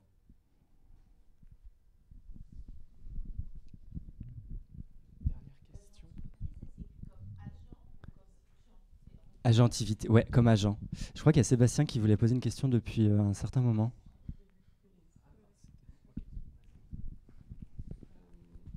En fait, moi, je m'intéresse plus à la compatibilité entre l'étude scientifique en général, le fait d'observer les choses, de les mesurer, d'en déduire des choses, des lois, des règles, et l'étude de la subjectivité par définition. Parce que les expériences subjectives, on peut avoir la preuve pour soi de ses propres expériences subjectives. On peut du coup en déduire la subjectivité chez des êtres qui nous ressemblent, mais il y a toujours cette part de subjectivité au final. Par exemple, une machine à produire de la connaissance scientifique qui n'aurait pas du coup ce sentiment de sa propre subjectivité ne pourrait jamais en déduire l'existence de la sentience, parce qu'elle ne partirait pas du postulat de sa propre sentience. Ouais, en tout cas, elle ne pourrait pas le déduire en première personne. Mais peut-être que si un jour on arrive à donner les conditions physiques précises de la sentience, une machine non sentiente mais très intelligente pourrait dire bah là il y a sentience. Dans cette conférence et par ailleurs de ce que j'ai entendu de la sentience et du fait que ça soit les expériences subjectives, j'ai pas l'impression que ça soit mesurable, observable, et à partir de là comment ne pas juste ne pas être obligé de partir du postulat de sa propre sentience pour l'étudier. En fait, quelqu'un qui ressent pas les températures pourrait quand même en parler en troisième personne. C'est ce que je veux dire. Donc ça rend difficile d'étudier des choses qui sont intrinsèquement subjectives. J'ai vraiment beaucoup insisté sur ça, sur le fait que ça causait plein de difficultés. Mais la troisième partie, c'était quand même de dire qu'en troisième personne, c'est-à-dire la façon dont la science fonctionne, tu peux quand même arriver à en dire certaines choses. Et peut-être que dans 50 ans, on aura une connaissance beaucoup plus précise de tout ce qui est suffisant et nécessaire pour engendrer la sentience. Et donc on pourra quand même en parler en troisième personne, même si nous, on a ce petit plus qu'en plus, on sait ce que c'est. En fait, on sait ce que ça fait intrinsèquement. On sait à quoi ça renvoie. Mais D'accord. Je n'arrive pas vraiment à comprendre, mais ouais. Enfin, comment ça serait possible, quelque chose qui n'est pas observable et mesurable, de finir par trouver un moyen de le mesurer et de l'observer de manière complètement... Enfin, sans s'appuyer sur des postulats tels que sa propre subjectivité, mais je suis ouvert à la question, à des réponses sur ce sujet si elles arrivent un jour. Ouais. Merci. Super, et ben je pense qu'on va s'arrêter là s'il n'y a pas d'autres questions. Merci beaucoup pour vos questions, pour la discussion, c'était passionnant.